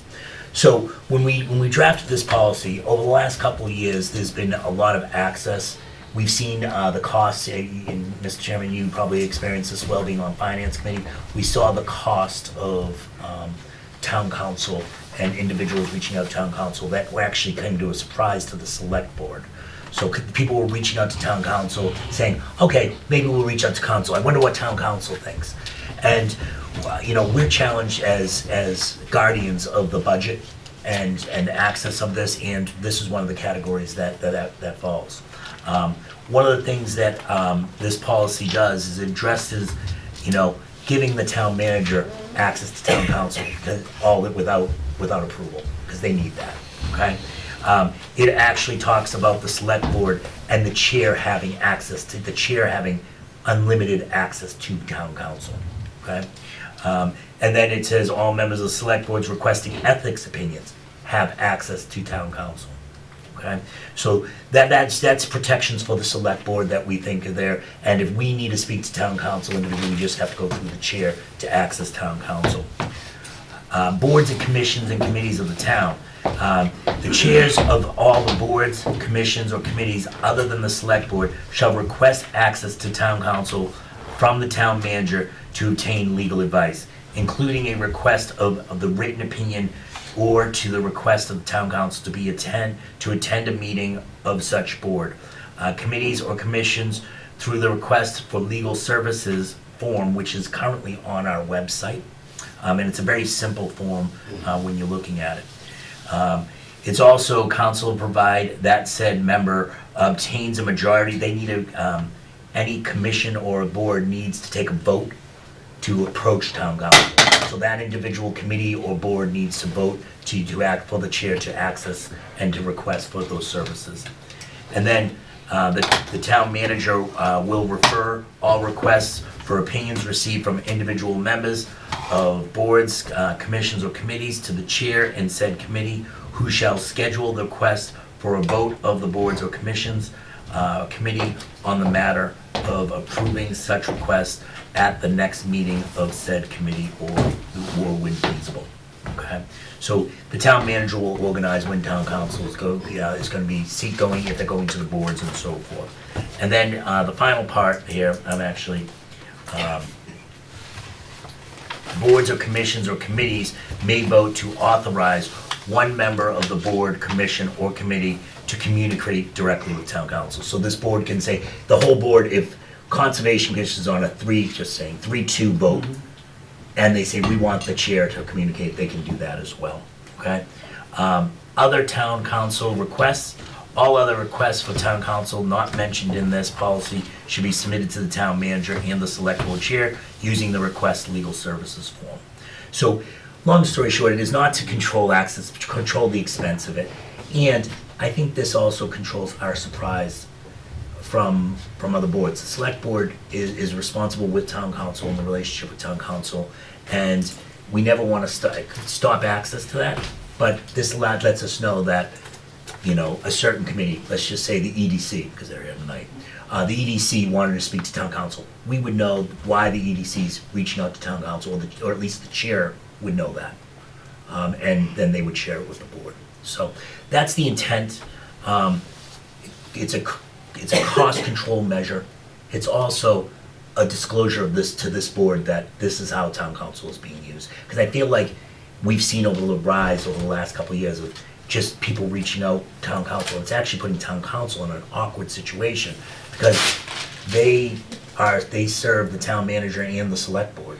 And with this, they should be letting us know, and they should know that they have approval before service and committee, and they've done a great job kind of managing and balancing this.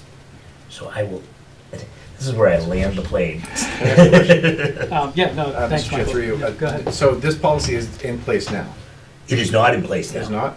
No, we're looking to adopt this policy. There was a policy in place. We have a form, I believe, that we have and that Mike Units provided for us. Right. But I don't think anybody's using it, and I don't think there's any real policy around it. Unless there's something in the old decrepit blue book. I went through the blue binder. Yeah. So, that's what I was going for, Yeah, you yeah. know, and I brought this up at a previous meeting. You know, like Michael said, the use of council, we don't want it to be, this is the form. Yeah. Do not want it to be restricted when needed, but at this point, you know, you have individual board members on, you know, any board, you know, planning board, EDC, everybody, you know, texting town council or calling them, and if Mike Eunice doesn't know about it, that to me is a problem. Okay. So I mean, I think you read out a good solution for that. Does this create any? Would something like this create any issues of timing or anything like that? So, in other words, the planning board needs an answer, you know, within a day or two or something, and they need to go to. Usually with the planning, if the planning board wanted town council for something, they'd go to the planning director, who then come to me and ask me. Gotcha. It doesn't. Mr. Chair, through you, but, you know, yeah, again, my concern is that all of these connections to town council need to be going through the town manager. I mean, that's my main contention on it is, you know, and whenever anybody asks about, you know, how much it costs, they're on retainer. But we pay them a retainer and it pays off. Just so you know, that's the big joke, they are not on retainer. I know. They are on billable hours. So it's an effort to curb some of that, if possible. I think the policy that's been proposed has some flexibility in it, which I like. So in other words, if the board wants to appoint one person and say, hey, listen, you know, you're our town council liaison for this one particular case, or this, if it's say the Concom or something like that, I think there's flexibility in there for them to be able to do that. I mean, I think we need to just really generally big picture type stuff we've talked about. We need to get more policies in place for boards and committees, because you know, nobody's I don't think alleging that any particular board or person on a board is going to abuse, you know, going to town council. But we also, you know, trust but verify. We also want to make sure that we have something in place so that you know, there are rules to follow and that we have some control, that, you know, this board, which is our responsibility, has some knowledge and control over that process. So, anybody else have any comments or questions? No? All right. So I think we can take a motion. Yeah. Does Greg have any? Greg? Yeah, I'm sorry, we let you hang out here, Greg, and then we're just gonna. No, that's okay. Yeah. Fill out the form first. Yeah.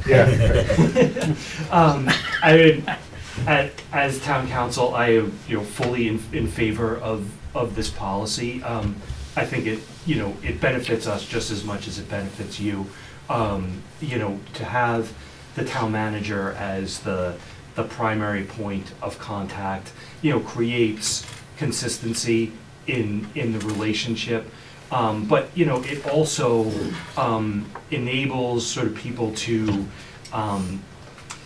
you know, I don't want to say that you're discouraging people from going to town council, but you also don't want calling town council to be like the knee-jerk reaction when... Which is what it's become, I think. Right, which is when, you know, it's possible that there's an answer in-house, you know, that could be found. You know, the other thing is that, the situation you don't want, right, is where, you have one member of a board call me looking for an answer, then you have another member calling Warren looking for an answer, then you have another person calling Joe and looking for an answer. What happens? It is absolutely happening. It's been happening. Yeah. And so if everything goes through. What's his number? If everything goes through the town manager, the town manager can say, you don't need to talk to town council about that, they already gave us an opinion. So it creates consistency in the advice that's. And that's the way it was in years past. It wasn't a written policy, but that's the way it was, and somehow the town just kind of skewed away from that, which we're trying to steer back in the right direction. And I think the elected individual of the chair as well has the right, if they see something that needs to be elevated beyond that this policy allows that to happen because of this, right? And it gives them the flexibility of saying, we haven't had that, we're blessed not to have those issues, but if there's a reason why we had to do it with beyond town manager, it gives them the power as well. So, sorry, hi, how are you? I also just wanted to comment, just for anybody who's watching, also the policy does mention that if you have ethical issues or anything like that, that you can go directly to town council. Obviously, you don't want to, if you have an ethical concern about, say, the chair of the select board, you don't want to have to go to the chair of the select board to get advice. Or if there's at an that ethical point, you issue would go to with the town manager. Right, You right. go to the town manager for it. So it does. So I like the policy that we have in front of us because it does give some flexibility, but and also, I think sometimes we pick apart these types of things. Like we pick apart every word in these types of things, policies or whatever it is. Let's do it. Let's see how it works. We can always come back and change it if something's not working. No. So Mr. Chair, through you, and this to the town manager. I think the blue binder has seen better days. Okay? I'm wondering if we should do, and part of this, maybe this is the first policy that we adopted a new numbering system, possibly that will then be able to live on the cloud. Just so you know, that is data storage, Mr. Town Manager. Is there going to be a problem if we make this form electronic? So with that being said, I would like to make a motion that the select board adopt and pass the town legal counsel request policy as printed and proposed, and to have it be combined with the current request form. So the policy and the request form are now one document. I'll second. Okay, we have a motion and a second. Any further discussion? All right, all those in favor? Aye. Any opposed? All right, okay, great. The first of many, hopefully, clearer policies for the select board. There we go. I found you didn't take my No, it's on now. All right, and then sorry. Attorney Corbo still? He's going to stick around for one one more thing? topic. All right. Yeah. Get rid of me that easy. All right, One fine. of these. Well, hopefully I don't have to do this temporary chair thing too much more. But one time we're going to go through in order. Meg is laughing at us. She's like, I've been out of there by now. Oh my gosh! All right, so one of the things that I had asked, one of the items I had asked to be put on the agenda was, and I'll just give my thoughts on this is. We currently post on the town website. We post the agenda for meetings. What we do not post, and this goes for almost every committee or meeting board that I've seen. We do not post any of the materials that are going to be given to the board members. I'm not talking about executive session. I'm just talking about the public documents. They are not distributed on our website. For the meeting. So, whereas my frustration comes in is, for example, the other night I wanted to, because I'm a glutton for punishment, I wanted to sit in on the finance committee meeting. And sitting on the finance committee meeting, one of the first things they do is they say, okay, well, let's look at the packets and look at the budget requests. And that's not available to me on the town website. So all I can do during that meeting is follow along no offense, as Mike is scrolling through, and I want to say, Mike, stop, go back, but I can't do that. So I just wanted to have a discussion about a policy, perhaps. Maybe we don't decide that tonight, but just a discussion on a policy, perhaps, of any documents that are related to a particular meeting should be posted along with the agenda when the agenda is posted. Yeah, so that's where this is coming from. So, Mr. Chair, that's why I asked that you stayed for this one, just because I want to make sure that we're even able to do that, because until we've discussed it, it wouldn't be a public document. Is that correct? Or is it somewhat correct? Through you, Mr. Chair. No, as soon as a document is received or created by any town official, it is a public document. Obviously, there are some exceptions to that. We wouldn't publish executive session materials. We're not going to publish if there are reports that have people's social security numbers or things like that, employment records. But for example, if you have this, like the meeting packet for the public hearing, that's all public record, and anybody could come in and request that. And so what I see a number of towns do, and I just pulled up the page on your website, right? So you have like this link. I don't know what you call this, right? Oh, this is great. This is great entertainment at home, by the way. Sorry, a click thing for the. It's called a hyperlink. Hyperlink. Okay, you have a hyperlink for your agenda. You could have a second hyperlink for meeting packet, and then it's there and it's on the website, and everyone can click on that during the meeting. They can also click on it later, in the future, because it's always there.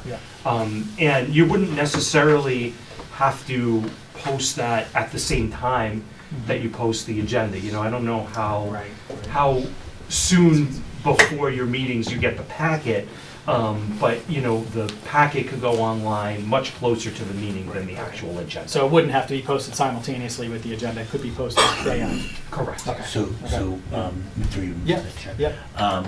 Attorney Corbo, what happens if, so we post it, right, before the meeting, and we make changes to our packet.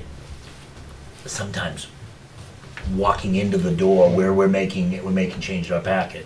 I mean, I just emailed a policy that may or may not have been in the packet. Does that disqualify the packet because we're adding that, even though it's an agenda item? Once we post that, that's the living document. I would imagine that has to be the living document.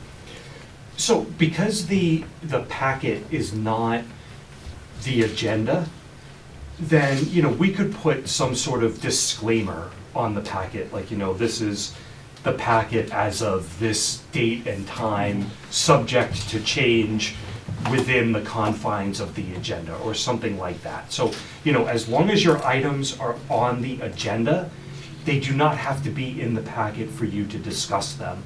And just because you choose to post the packet online as well, does not mean then that is a limitation on what you're allowed to discuss. Okay. I through you, Mr. Chair, I agree with posting any public hearing documents and packets for that. I'm not so sure about the rest of it, just because of what Mike just said. We do change it up to the date of the meeting, and then you're having to go in and fix it afterward. But the public hearing documents, I believe. You don't have a choice. I know, but I'm saying I'm fine with that. But yeah. Yeah, go ahead, Mike.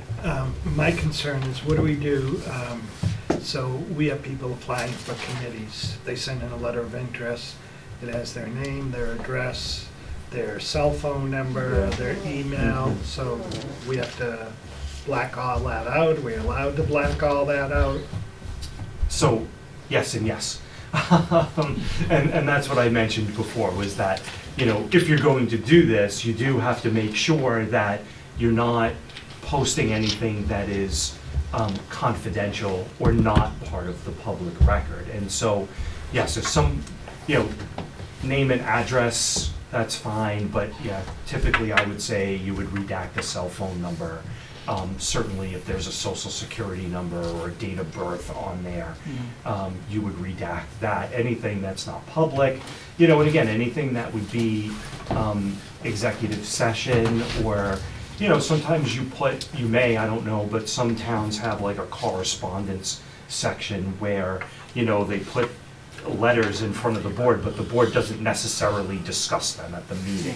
And so you'd have to decide, are those kinds of things gonna go in the packet or not? So, there is some thought that has to go into it, probably more work for Mike's office.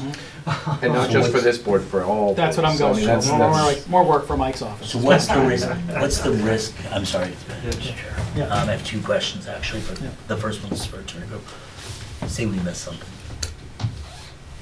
Well, okay, What's can I just the- jump in on one thing on that though? We could miss something now. Like this packet that we got tonight, it could be missed and somebody could request this packet tomorrow and we would send it out. But it We would wouldn't be- change anything on But it. it would be Freedom of Information Act, and then we would have time, right? The way we have it set up now, it's a Freedom of Information Act request. So then it goes through the town clerk.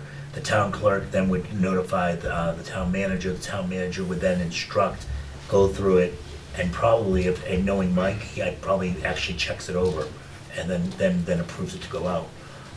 And I would say that, I would ask him that question, town manager, am I accurate in my description of how it would go? Yeah, and I just wanted to ask a question. The packet on, is that the liquor license packet? So, do we have to have all that information in a packet? Or could we have a folder at the meeting? And if someone wants to see all the details about stock ownership and everything else for someone that's applying for a liquor license, it's in a folder here they can look at, rather than putting all that stuff in the packets. Yes, so, again, this is entirely optional. And so what you could choose to not do this at all, or you can, choose to put it all in, subject to, confidentiality, or you can do something in between. Like, let's say you decided, if you're like going to use something as an exhibit, then that might be something that you would want the public to have access to as they are following along with your meeting. And so you could say, like, for example, let's say you have your town meeting warrant review. You might want to have the draft warrant put up on a screen so that people can see it and they can follow along while you're talking about it. And so that doesn't necessarily mean then that you have to put every single document on the website, just only certain documents that are exhibits that you think people might want to follow along with. If there are plans that a board is going to be looking at, it might, or budgets, yeah, exactly. Those are things that, might make sense to put in a link somewhere so that people could find it. Like so you would be able to say, hey, for those of you watching at home, you can find this plan in this location. So admittedly, my time in town government here has been since COVID, since 2020. We've been doing online meetings, we've been doing remote meetings, hybrid meetings, all that kind of stuff. So my thought process is around someone at home, but also you're allowing someone to look at these documents, print these documents before they come to an in-person meeting as well. So we just allow that. I think, and we can, we can talk about this more. We don't have to make a decision tonight. I just wanted to put it out there for you guys to think about it. But the other thing I was, also, the intent is probably important. Like, my intent is to just make it easier for the public to get the information that they need so that when they do participate in meetings, they can follow along to what's happening in the meeting. Because that's got to be frustrating for someone who's the first time coming to a town meeting and they're talking about stuff that I do not have. And so that makes it very difficult. So that was really the genesis of why I wanted to talk about it. Mr. Chair, let me ask you this. Packets like this, packets like the planning board, packets like in conservation, there's a lot of times stuff that needs to be redacted, right? I'm not sure the FinCom stuff needs to be redacted, right? Sure. Those are proposals in that.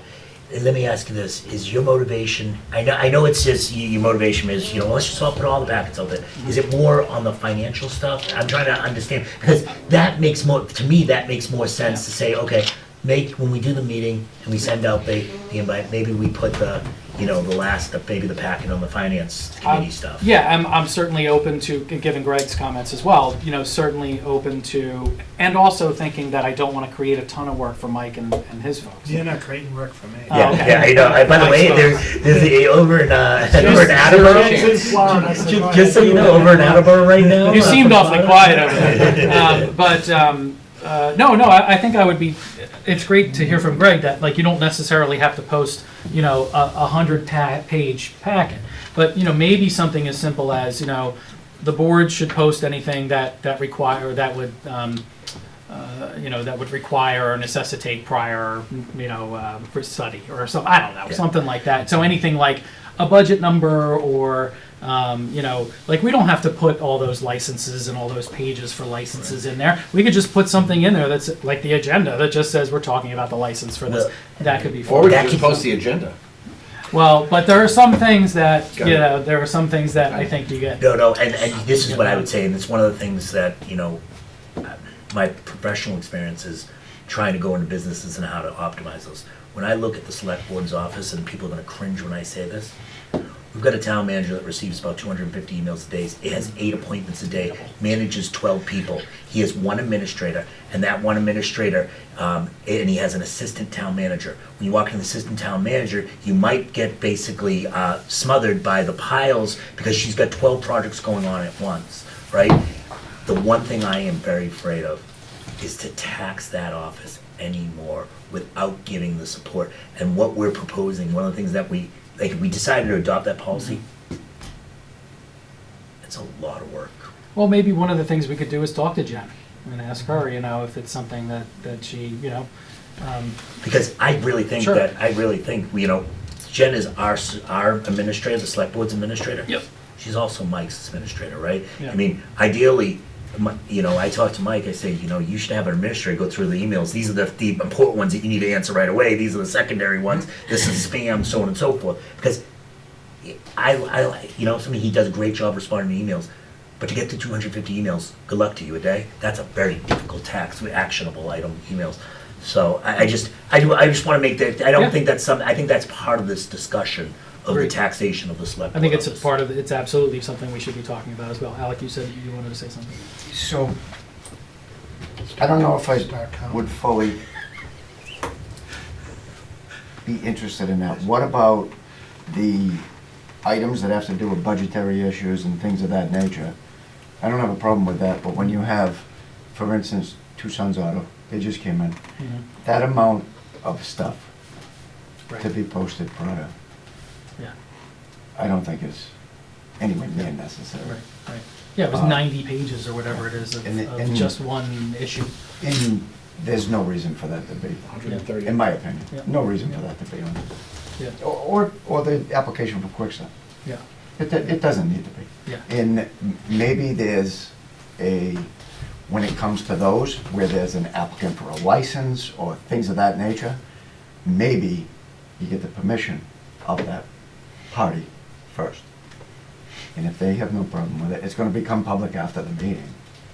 But, yeah, I don't see any reason to do it prior to the meeting, in my opinion. I think the I see idea. no reason. Yeah, and I appreciate that, and I think the other thing is, it's now that we have a little bit more information, what needs to be, what doesn't necessarily need to be. I think we can think about it a little bit, and then maybe I'll put something together we can review or something like that. But I think that would be good. Yeah. And You talk to Jen, and then go from there. So it's just. Yeah, I think one of the messages, Kevin, and I applaud your efforts to just try to, making sure everyone has access to information, right? I think people would be shocked by the amount of stuff we have to review. I think they would be dumbfounded by the amount of stuff that they would have Tonight to was review. 250 pages? Yeah, this is tonight. Yeah. You know. Alec actually, this being one of his, his second meeting on here, he's like, is this every meeting? Yeah. I said, yes. No, I'd rather have that than this. That's right. I actually mentioned before the meeting, there was something in the packet that was from an old meeting that wasn't supposed to be in the packet. Right. And I kind of quizzed these guys, I said, you know where it is? Because there's so much information in there, so. Yeah. You know, another thing I can just put out for you guys to look at, that might be like a compromise situation here. I mentioned earlier, you know, if you're talking about a document that you think people might want to see while you're talking about it, you know, maybe you can have the document up on the screen that the people are seeing at home. Yeah. Mike used to do that. We still do. We Now still he's do just checking that. his 250 emails. Yeah, and he's great at it. I mean, it's always the right size. No, yeah, I mean, that's something that we definitely do. And I'm thinking too, like, again, if we at some point back to in-person meetings, it changes the discussion a little bit too about what's available and all that, so. All right, I think we've beat this horse. Is this horse she glue yet? But I appreciate everybody's thoughts. The question for 43 other towns. That's why I didn't, when I did. Does anybody know where we are in this? Yes, I do. All right, so we are back to new business. Attorney Kova, thank you. And You're yes, welcome. thank you so much for sticking around. I appreciate it. You can hang out for the rest of the meeting if you like. We are at number 2 under new business. And, oh, actually, no, we're not. We're at announcements. Hey! So, Michael has some announcements for us. So, a couple of things, and I know, I just wanted to Select Board member, thank Select Board Member Snyder for actually sharing it throughout the town. We've got some good news regarding the Worcester Street red light project. We're having virtual design public hearing on the Route 123 intersection improvements of Worcester, North and South Worcester Streets. The time is Wednesday, March 29th at 6 p.m. You can attend at mass.gov /mass.dot/highway/design/public/hearings. We will make sure that link is available on the town website. And kind of this, I think this is overdue, but I think let's try to get as many people involved there. This is an important part of the process to move that forward. Also, the fire department had two very successful CPR sessions. One in February, one in March, and I believe it's Deputy Chief Wilson that's running it. We're having another one April 16th, CPR session, and you can find that information at the fire department's website. And last but not least, I just would like to bring awareness, because awareness was brought to me. March 21st of this year is World Down Syndrome Day. And if you want to find out more about it, please go to worlddownsyndromeday.org. Okay? And what they're trying to do is they're trying to build awareness on Down syndrome, and it's a pretty simple request. They're asking to do random acts of kindness on that day and recognize a World Down Syndrome Day. And I was moved by this, and when I checked out the website, I was really moved, and I would encourage everyone to visit it. And yeah, that's what I have. Did you announce the openings on? No, I did not. Let me do that. On the EDC? I apologize. Thank Go you. ahead. Yep. You are a good member, my friend. I apologize. Just so we know, we have 2 openings. First of all, we have openings in almost every committee in town. Those openings are listed at the town website, but specifically I would like to call in the openings of the EDC. We have 2 permanent member openings and 2 alternate member openings. And if you are interested in that, please submit a letter. There's actually a form that you can fill out, a very simple form that you can fill out online if you're interested in any committee, and submit that to either the town manager or the chair, and then they will kind of go from there. Cool. Thank you very much for reminding me. Yeah, no problem. Thanks for doing the announcements. Thank you. I miss the old clerk duties. Anybody else have any announcements? No? All right. Next up is the vote to declare the school department's 2004 Chevrolet Cut Van minibus and 2007 Chevrolet Cut Van minibus as surplus. Just a question. Yeah, those are old minibuses. Yes. To the question of the town manager, Yep. I know these are old vehicles, and I know they probably have high miles. There is no use for these within the town council of aging and/or instead of moving to, and I don't even know if it's possible, any other community organizations in town that these can be donated to. No, they've used their useful life. They're not worth it. And the Council of Aging just got a brand new bus. Yeah. That I heard Mr. Silva's gonna be driving. I'm teasing, I'm only joking. That's news to him. Yes. All right, do we want to make a motion? Yeah, a motion to declare the school department's 2004 Chevrolet Cut Van minibus and the 2007 Chevrolet Cut Van minibus as surplus. So moved. Second, sorry. All right, hearing a motion in a second. Any discussion? Hearing none. All those in favor? Aye. Any opposed? All right, all set. We already did number 3. Number 4 is me again. I'm actually going to ask Mike to just make some comments on this. This is about voter turnout.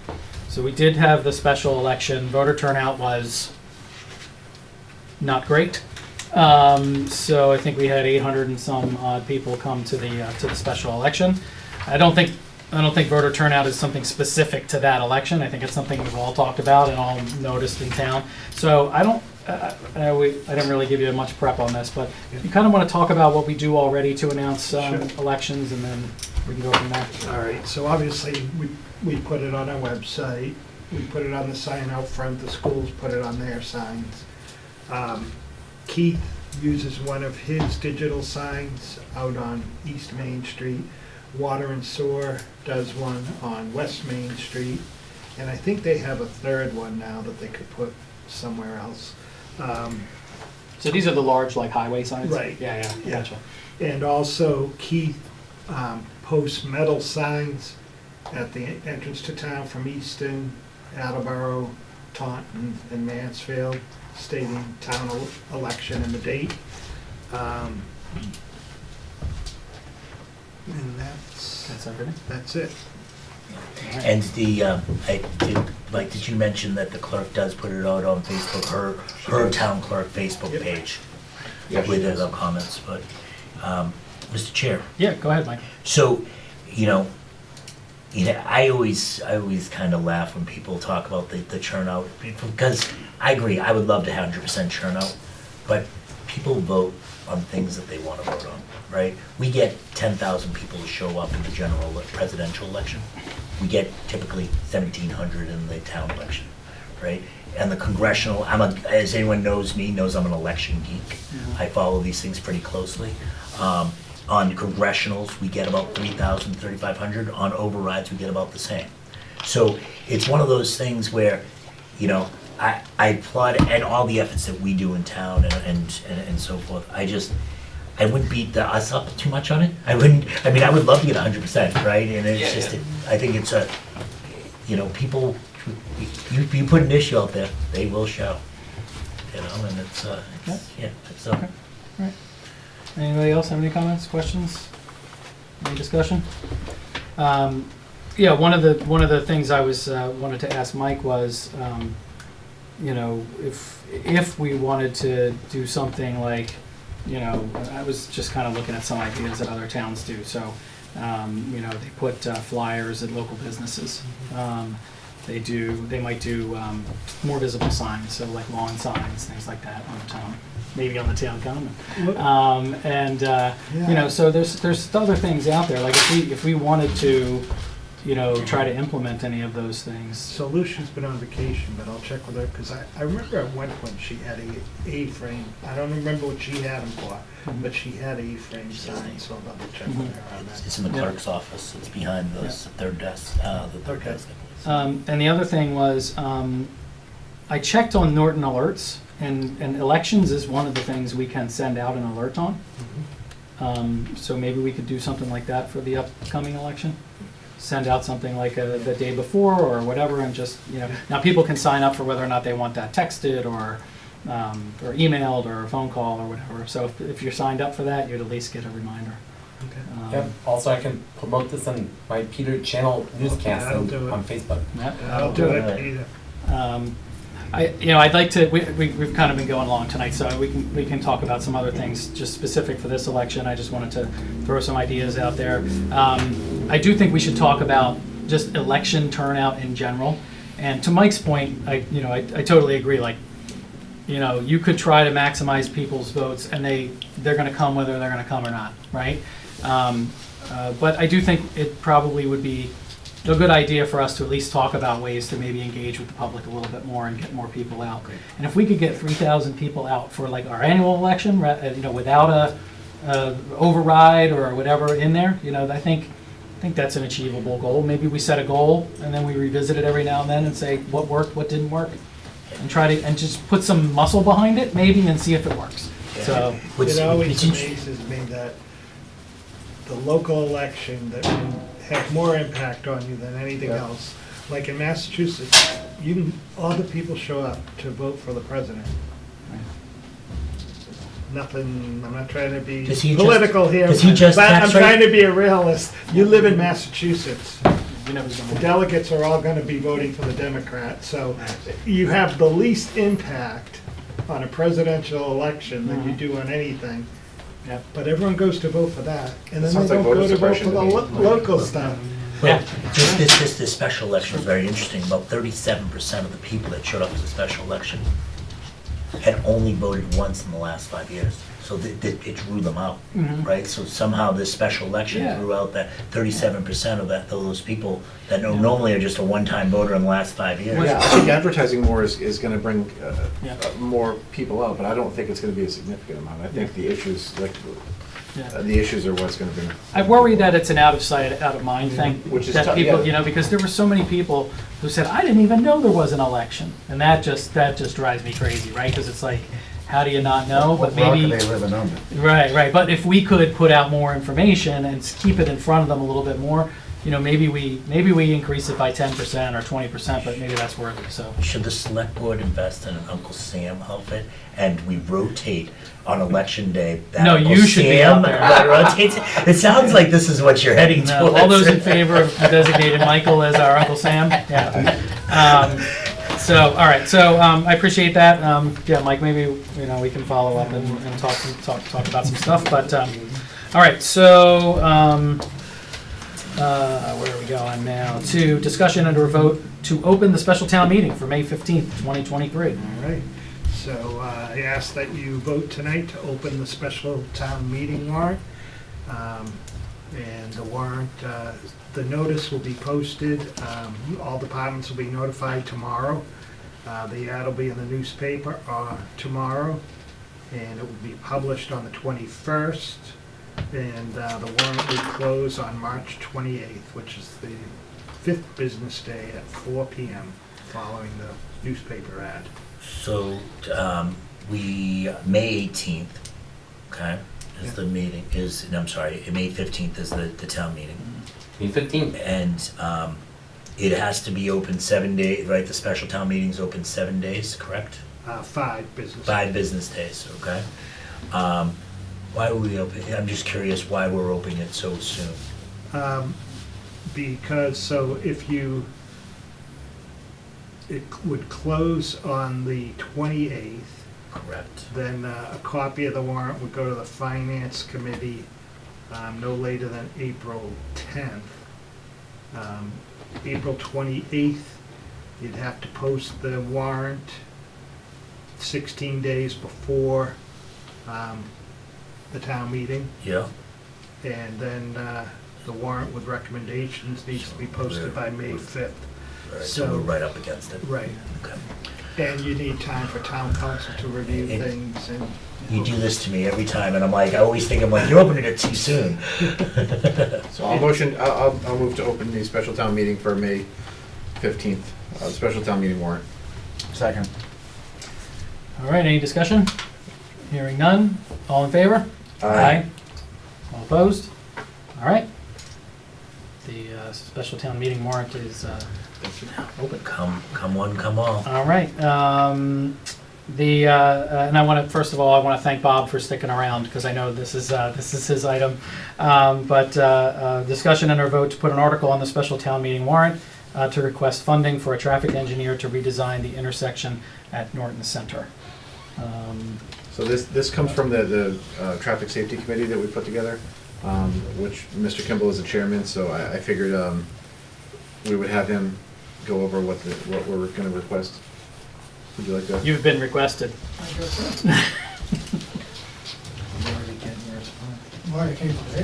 No, I pushed for this to be later, so. Oh my God, look at that.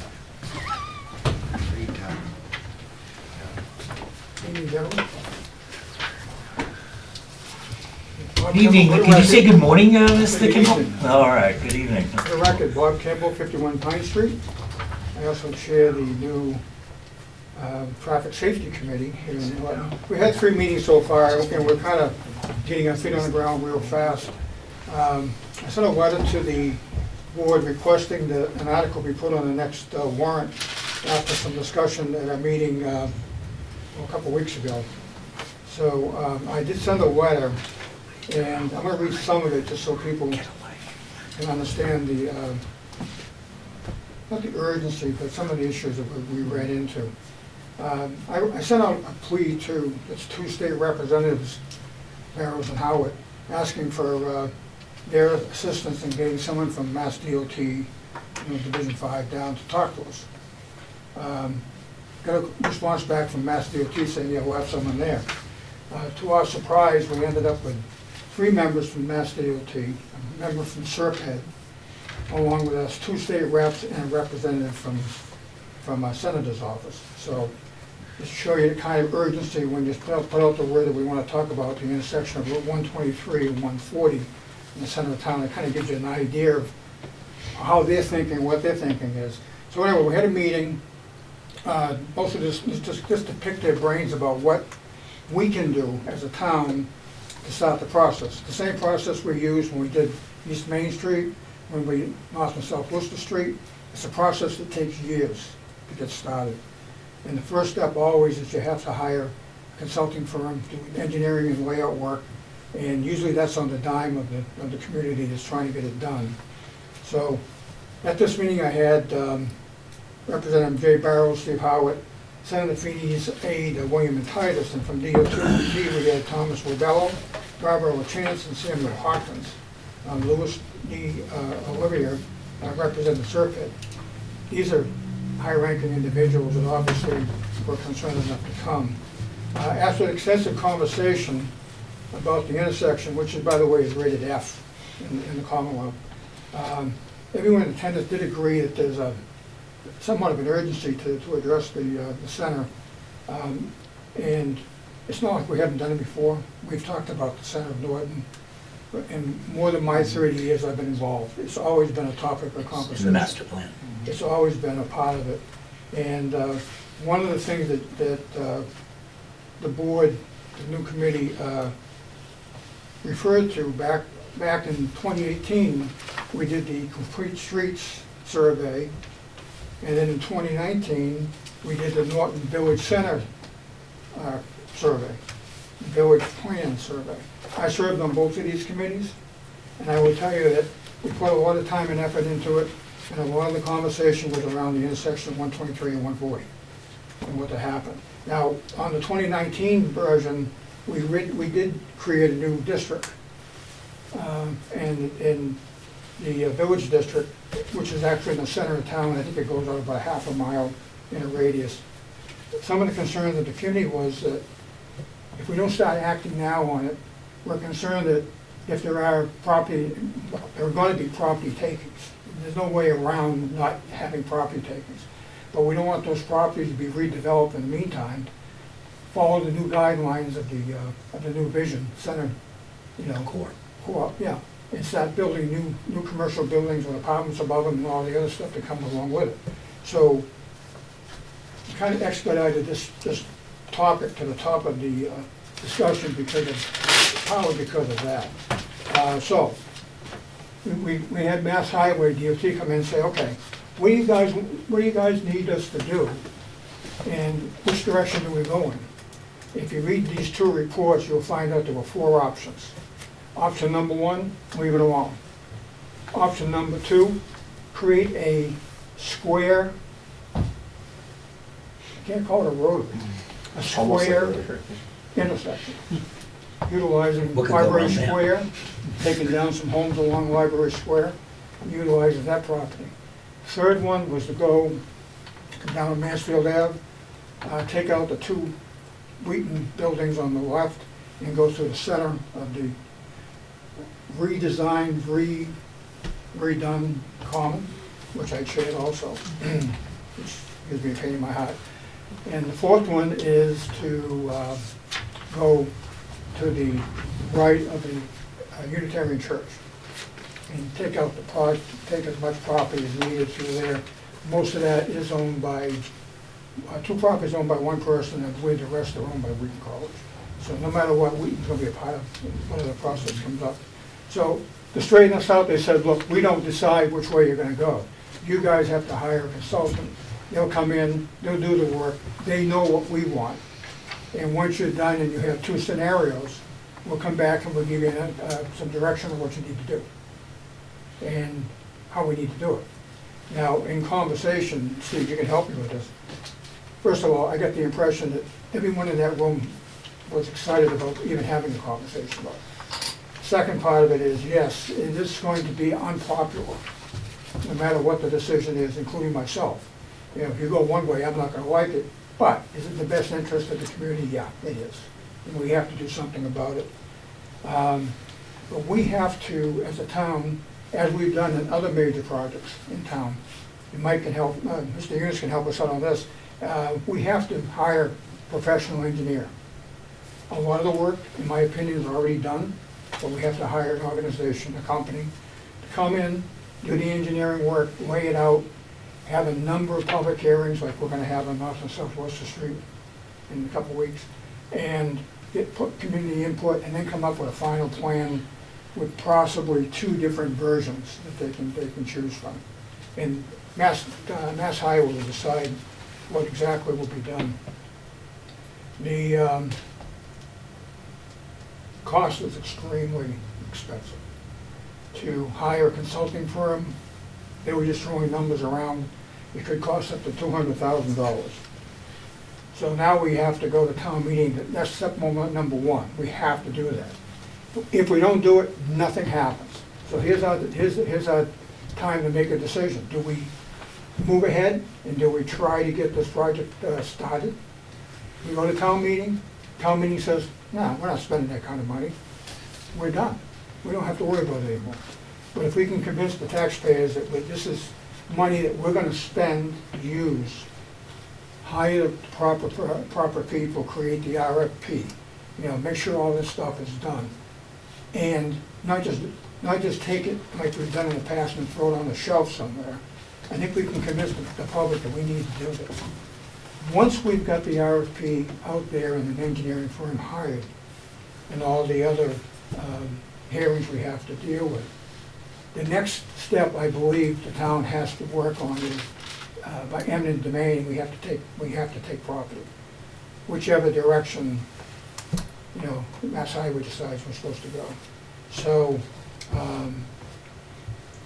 not quite clear as to who's gonna pay for it. Yeah, no, just to clarify, if you don't mind. The first step is getting the engineer and the consulting firm. That's required by Mass DOT. So Mass DOT said that that's a requirement if they're gonna do any funding. And from what I understand from that meeting is that the actual construction costs would be on Mass DOT. Yes. So the town would save, right now, I think they threw a number out, 12, 15 million at a minimum. Based on today.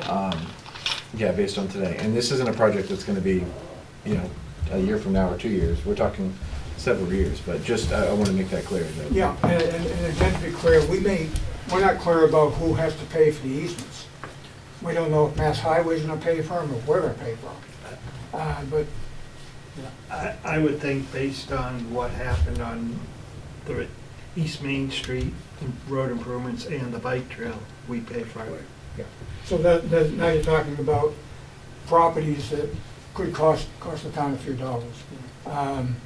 But after that's all said and done, we don't have to do anything else. They're gonna pay for everything else. And it was, Steve's right, it was 12, maybe $15 million by the time the project got completed, depending on which way they go. And that's because it's two state roads, correct? So it would be a Mass DOT project? Yeah. Okay. But I think this is, to understand, this is the most, we have to take this in steps, and I think this is the first of many steps.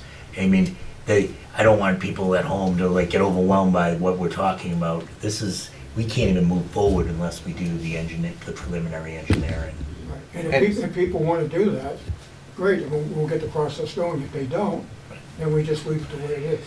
And to add to the estimate, I mean, there was a high estimate of about $200,000 for a consultant.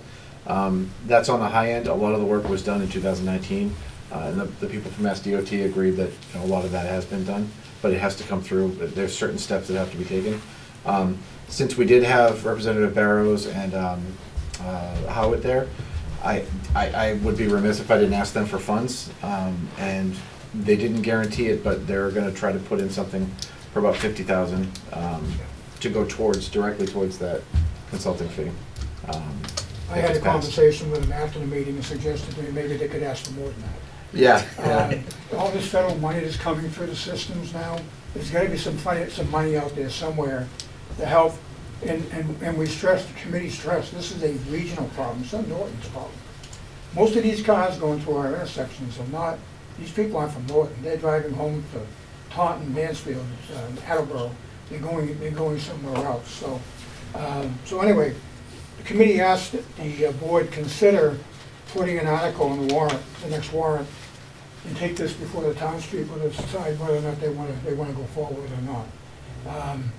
We believe it's a very valuable step in getting this rectified. Even a lady from Mass Highway said she was waiting at the 140 and watched the tractor trailer come over and run over the sidewalks trying to get around the corner. It's someone eventually is going to get hurt there. You know, the traffic has slowed down. Believe it or not, the traffic accidents in that intersection have improved greatly since we put in the lights because nobody can go anywhere. They can't go anywhere fast. But, you know, they're driving over sidewalks and there's other issues there too. So how it all turns out as far as how it's built, that's up to the professionals, it's not up to us.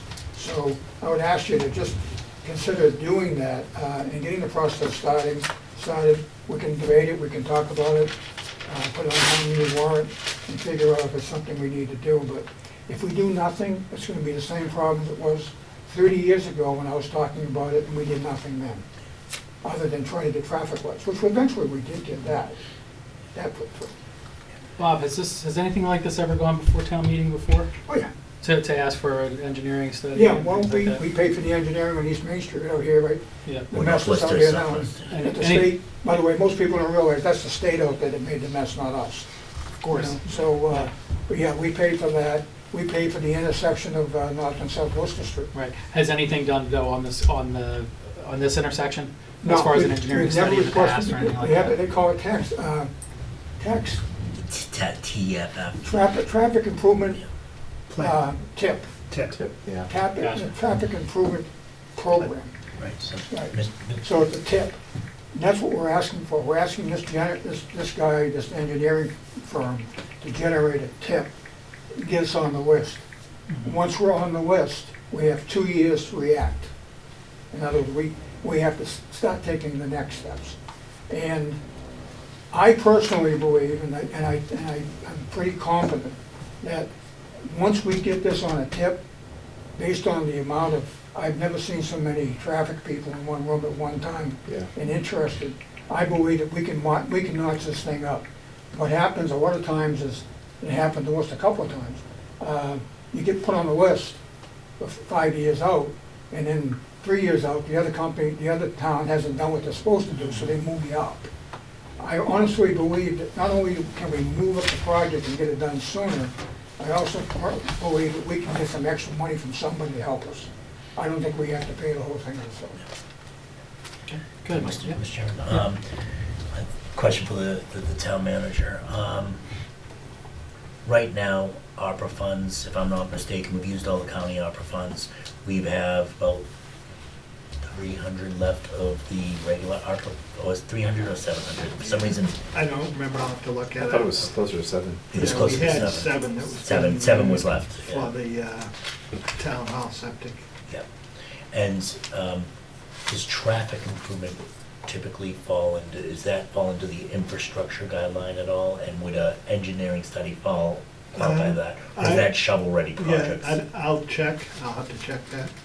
I did, the state reps reached out and asked for any possible earmarks that we'd want, and I did give them that as one of them, $225,000 for design of the 123, 140 intersection. So, Which is more than the 50,000 that they said. you know, it's funny, Mr. Chairman. Yeah, go ahead. Mr. Kimball, I applaud you for taking the leadership on this. My only concern is we haven't even talked about it yet, but on the regular general town meeting, we have a debt exclusion, if I'm not mistaken. Do we have a debt exclusion on there? No, okay. Okay, then we're good. I wasn't sure if we did or didn't. Yeah, so I know that this year we're struggling with budget, and that's why it's one of the things that concerns me. I'm sort of torn because I feel like this is the kind of thing that town meeting, because it affects, you know, it really directly affects everyone in town, that it's, you know, I'm trying to make that determination if it's something that should just go in front of town meeting to make the decision. You know, and because I'm not 100% sold on it. I don't know. It's Yeah, I mean, I'm one of those people that think we just keep putting it on there until it finally gets So we going. have the money? This has to happen, all right? But but right now, as I'm sitting through FinCom, the 2 FinCom meetings, things are a little tight. I think there's I think with any project like this, and Bob alluded to it, right? That there's a lot of risk. You know, you don't know what's going to happen.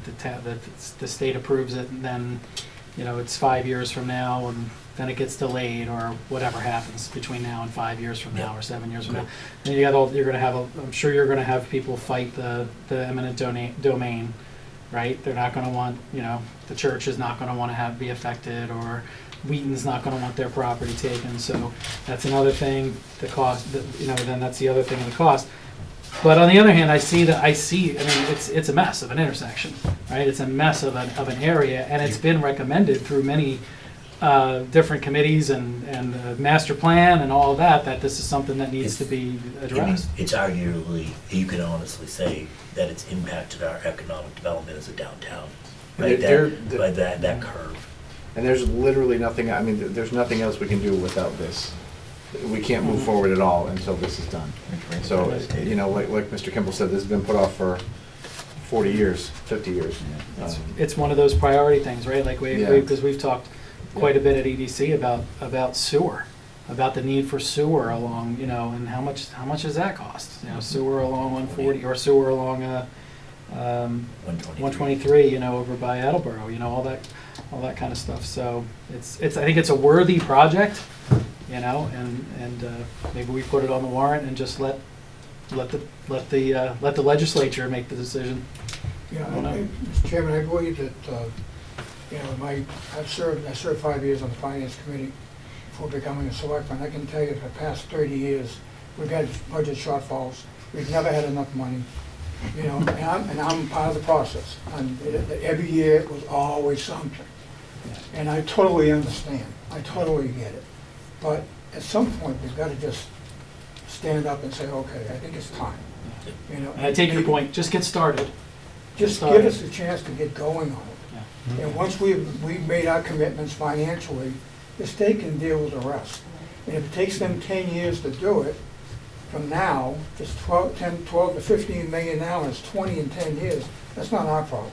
We did what we had to do, and we can move it forward and let them do what they have. 100%. One other question, do you guys have copies of the town complete study project review in the Norton Village Center vision plan? If you don't, I'll send it. I have copies, I can email them to you. If you would, that would be great. Yeah. I'll send them to you. One was done in 18, one was done in 19. Okay. And all centers right around the center of town. We are looking at other things, by the way. We're looking at sidewalks. grants, anything we can do with sidewalks, especially around schools. Yeah. We've started looking at that. One recommendation I would make to the board is, when you had the state on the horn in a couple of weeks about North and South Worcester Street, sidewalks. You gotta talk about sidewalks. Because if you look up there, heading toward Attleboro from Solomons, there are no sidewalks. Yeah. Because it's gonna be costly. Even around the school, on North Worcester Street, there are no sidewalks. The ones on Main Street are there, but they're not in that great a shape. So hopefully we can convince the state that while they're doing this project, to make those other improvements while they're there, and make it better. But, half the problem with the center is, the way it's set up now, is land on the common and the house on the right, the old minister's house. Land is gonna be taken there. It has to get widened out. The church, we can compromise if we go straight. We can say, well, we're gonna take your parking lot, we're gonna put it on 140 on the other side. Just swap it over. So there's gonna be some legwork to be done on it too, but, I hope you consider putting it on the warrant. I hope you consider supporting it and trying to get this thing moved forward, because it's just something we have to get done. All right. Thank you. Thanks, Bob. And also, so would the first step be to vote to put it on the warrant? Yeah. Okay. So I'll make a motion to put an article on the special town meeting warrant to request funding for a traffic engineer to redesign the intersection at Norton Center. Second. All right, we have a motion and a second. Any discussion? All right, all those in favor? Aye. All those opposed? All right. Excellent. All right, so I have a sort of just a general question. Who comes up with the wording? I volunteer Michael for that. I'm just pointing inquiry, Mr. Chairman. If we put something on the warrant, but it's not on the, can we put something on the warrant that's not on the agenda to serve future meetings as a placeholder for a special meeting? So it's there, so we can discuss it in another meeting. Yeah. So we can move it. Yeah. Okay. Mr. Chairman, I'd like to make a motion to put prudent investor, and move the town to prudent investor section on. Hang on, let's do that. Let's do that later. Okay. Okay, Thank you. I'll yeah. withdraw that. Yeah. Just because let's get through the agenda. Yeah, okay. And we're not going to really debate it Yeah. because it's not on the agenda, We'll but bang that will that out be last. on the special Yeah. special meeting. Okay. So the traffic warrant article, I'll work with Mr. Kimball on it too. Okay, well, the language. Yeah. Okay. And I just wanted to mention, the master plan is all on the town plan. Yeah, that's all been Yeah, out there, yeah. so. Okay. Excellent. All right. Next up is a review and vote to refer all zoning articles to the planning board for its non-binding recommendations. So this is a standard practice that you do for articles that are on the warrant that involve planning and zoning. So they go to the planning board so they can review them and then come back to you with the articles and any suggestions or vote of support or not. There's two of them. One is a FEMA bylaw update, and there's a need to change because FEMA said that our current bylaw is outdated. Need to add some new definitions and add different interpretation of enforcement, and add the new National Floodway Insurance Program Administrator as the building commissioner. And then there's also a solar bylaw, and proposed change to allow all sizes of solar project in most areas of the town through site plan review. And their statement here is that, similar to the Dover Amendment, which Yep. says schools can be anywhere. And churches, schools and churches. Yeah. Now, the state is more or less saying that with solar. And also, the proposed changes allow two types of solar, commercial and residential. Commercial solar on medium to large scale developments, whereas residential solar is for very small developments that you may place in your backyard. So those are the different two articles that they'll be coming back to you with an explanation.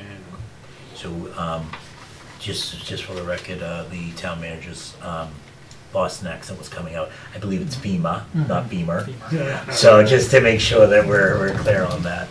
Do we need a motion to put these on the special town meeting, or are they automatically put on by the planning board? That automatically be on, you just need a vote to refer all zoning articles to the planning board for their non-binding recommendation. I'd like to make a motion,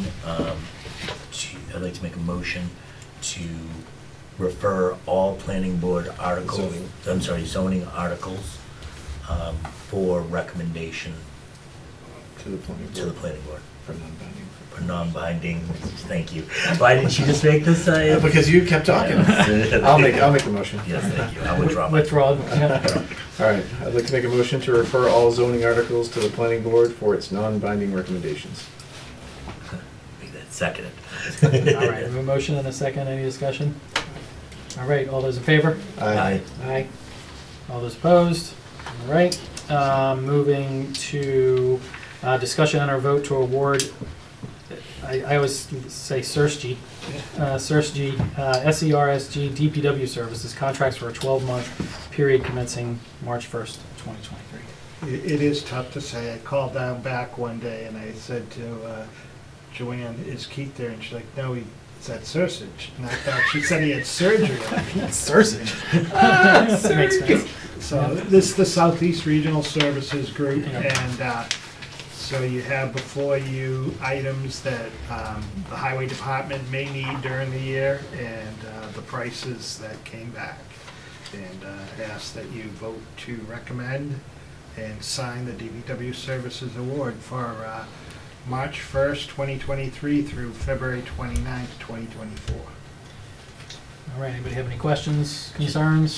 Just one, Mr. Town Manager, Yeah. through you, Mr. Chairman. These are pricings, or is this projected material usage as I'm looking in here? So, you have like PJ King Super Yep. Pave, $101 per ton. Yep. And then this is what our group in Zone D. We'll have. Right, not just the town of Norton, but Thank you. the group itself. So some of them I was a little getting worried that we were Yeah, yeah. repaving the whole town. All right, I'll take a motion.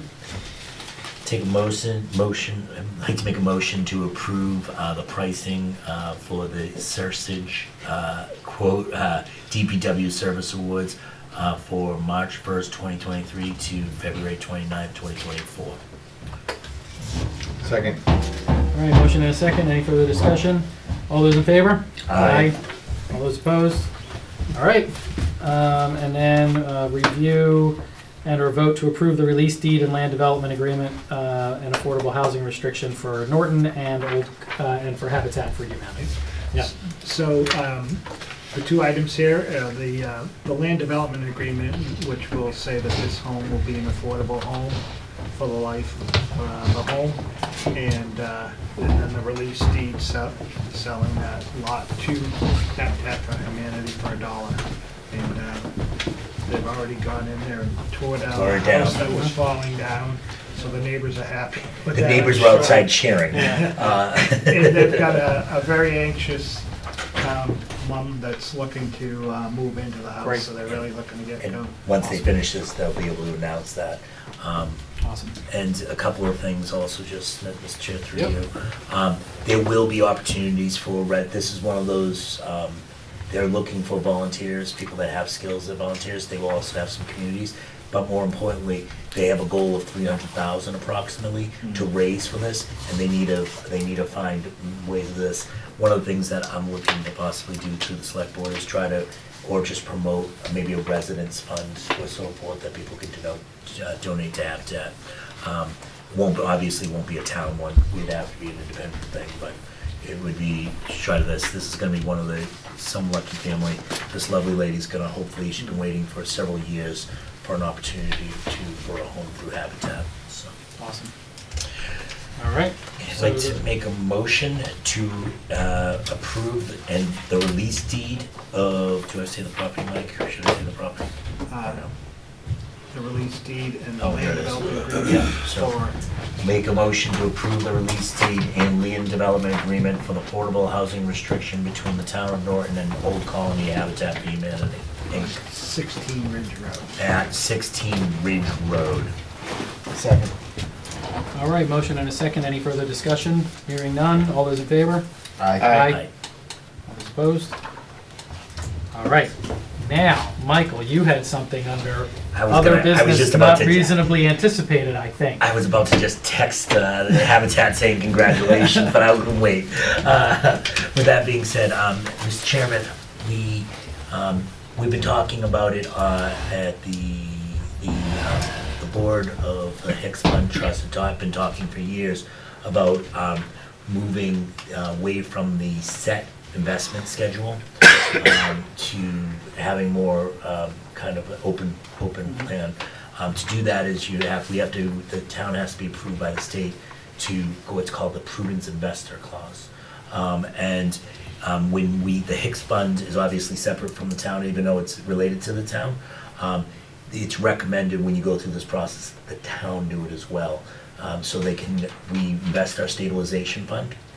And within that stabilization fund, they would have the same company that manages those funds would have the ability to look at other investment means. The reason we do this is the list for investments are very antiquated and may not be socially responsible. This gives us a little bit of flexibility, but they still take the same methods. So I would like to put on to the special meeting, and we can talk about it further at another meeting when we put it on the agenda, so people have a chance to come in for it. But to put on the special meeting, the prudence investor portion, to approve the town to petition the state for prudent investor list. Okay. Is that a motion? Is that a motion? That's motion. Second. All right. Thank you. If we have no further discussion, we'll take a vote. All those in favor? Aye. All those opposed? All right. Thank you, Michael. All right. Town managers report. Okay. So just to give you an update on the budget, where we're at with that, nothing to worry about. So just putting in, I call it the wish list, what everyone put in for from each department and what the schools put in for. Would be shot $4,578,170. So just some of the things that make that up. The fixed and shared expenses are up this year, $1,556,336. 1 million of which is a payment on the train project. And we do have a rescheduled meeting Next week. for that. It should be here. And, well, I actually sent an email, I don't know who was on it from here, if it was just Meg. I know I heard back from the chair of the school committee, he didn't have an issue with it. I asked if we could meet at the library, the public library instead.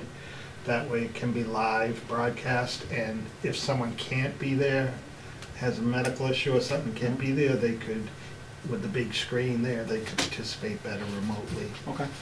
So, I was gonna ask for that, so I'm glad we did. okay. When is the date? Tuesday. Tuesday, the 17th? The 21st. 21st. 21st. 2 hours. It's about time. It's been a long week. So anyways, just back on the budget, 135,000 increase in Southeastern Regional.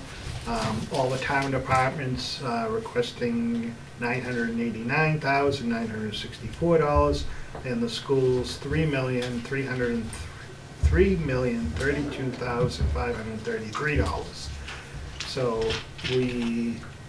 I figure, we have about a little over 2 million available, so we'll have some 2,155,000 roughly. So we'll have to be doing some work on that. Nothing to worry about. Are you trying to convince yourself, or are you trying to? I don't see a red pen there. Yeah, not yet. And then on the earmarks, that I want to thank Representative Howitt and Barrows for reaching out on that. As you know, the earmarks, nothing's guaranteed. They can even be approved through the legislature, but then the governor has to sign off. And the hope is this year, that, as Mr. Kimball was saying, there's so much money available, they've got to spend that ARPA money. You know, they didn't do it with the last administration, I think because the Democrats wanted to hold it until they had a Democrat in there. And now that they got a Democrat in there, if they don't spend it, the Republicans in Washington are gonna claw it all back. So they've got to spend the money. So hopefully they got to work quickly on that. It's got to be committed in 2024. Three things I put in for Everett Leonard Park, 65,000 improvements to include purchase and installation of a new chairlift for the pool and structural repairs to the concession stand. An engineering study and design for the intersection improvements, Route 123 and Route 140, the town center, 225,000, and engineering design for installation of sidewalks on Pine and Plain Street as part of our Safe Routes to School program, 175,000. And I also want to thank the Water and Sewer Department because the congressman was asking for projects with very specific things that they could be related to. And so the Water and Sewer Department, there was a tight time frame, like 4 days. They wanted an answer back, and they worked hard on this and put in for the Cottage Street elevated water tank. They want the agitators and mixers at all 4 of the water storage tanks, 2 elevated, 2 underground, and Plain Street water main improvement from the town forest down to South Washington Street to tie into the new wells, better improvement on that. So we'll see what happens with those. Okay. All right. All right, and just one other thing, we did have another meeting this week with the VFW and the schools and all the department heads that are involved with VFW and Rockwell Amusements that'll be running the carnival, and everything seems to be moving forward. Have they set the dates? They have. It's 15th to the 18th. 15th to the 18th, is I it? believe so. June 15th to the 18th? Yes, Thursday, June 15th is the start date. And That's Father's Day weekend. That's right. Yeah. Nothing says Happy Father's Day like a carnival. Going to the carnival. so police, fire, building, Board of Health, schools, everyone was there at the meeting, and things seem to be moving along. Great. All right. Michael, do you have an update on the select board town report and dedication? Wow, holy moly, wait a minute. I'm not. It's on the agenda. Well, just for the record, I was not town report. I was just okay, dedication. Sorry. I was just Update on the dedication. Yes, I've started working on it, and I'm actually working with the assistant town manager, and I'm hoping to have it completed within the next, the draft going up probably by this week. She is up against the wire. I can feel. Save me, get it done. By the way, if she always gets her report. Miss Brown always gets her report. So. I don't know if Meg has had time to go on, to work on the report. Yeah. Yeah. I'll work on that as well. Yeah. Yeah, we can get. Because I know there's a tight deadline. It's 30. She needs to get the quotes, and it has to be by the charter. 30 has to be printed 30 days prior to town meeting. Is that correct, Mike? So what's the charter report? say? It's like 30 days or something, like a couple of weeks before. Yeah, like printing, you know. All right. Thank you. Yeah. All right. Steve, you want to approve the warrants? You are the alternate. Yeah, I'll approve the warrants as written on the agenda. All right. And next meeting is Thursday, April 13th. Is that right? we- Yeah, I know I had asked Skipping a for, week? well, No, for- it would be the first Thursday. the 6th? Yeah, it would be the it would be the, actually, it would be the, The 6th. yeah. Can we get, Mike, can we get, these sent out to us, calendar invites? Yes. Because I'm not getting any of them. Yeah, unfortunately, Charlene managed it, and unfortunately, she's been a little bit unavailable, and she's been working from home. So maybe I mentioned it to Jen, maybe Jen can kind of just take it over right now, even if it's just a placeholder. So are we skipping the 30th of March? Yeah, That was decided, makes that you didn't want to have 3 meetings In the month, gotcha, okay.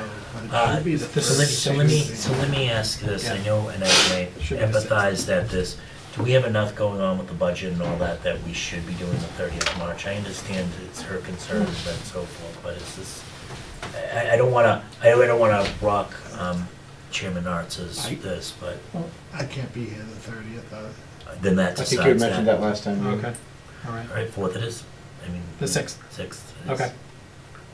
All right, and that's something we can talk about on emails, we can do scheduling and Yeah. talk about that. So if we need to, we can open that up. and Because at talk that about it. point, I also would like to add to the agenda, we talked about 3 months being on that Thursday, keeping the meeting on Thursday, Mhm. first Wednesday. Yeah, we were gonna review. I it. would love to move it off of Thursday, but I Okay. will open up. We can talk about that, sure.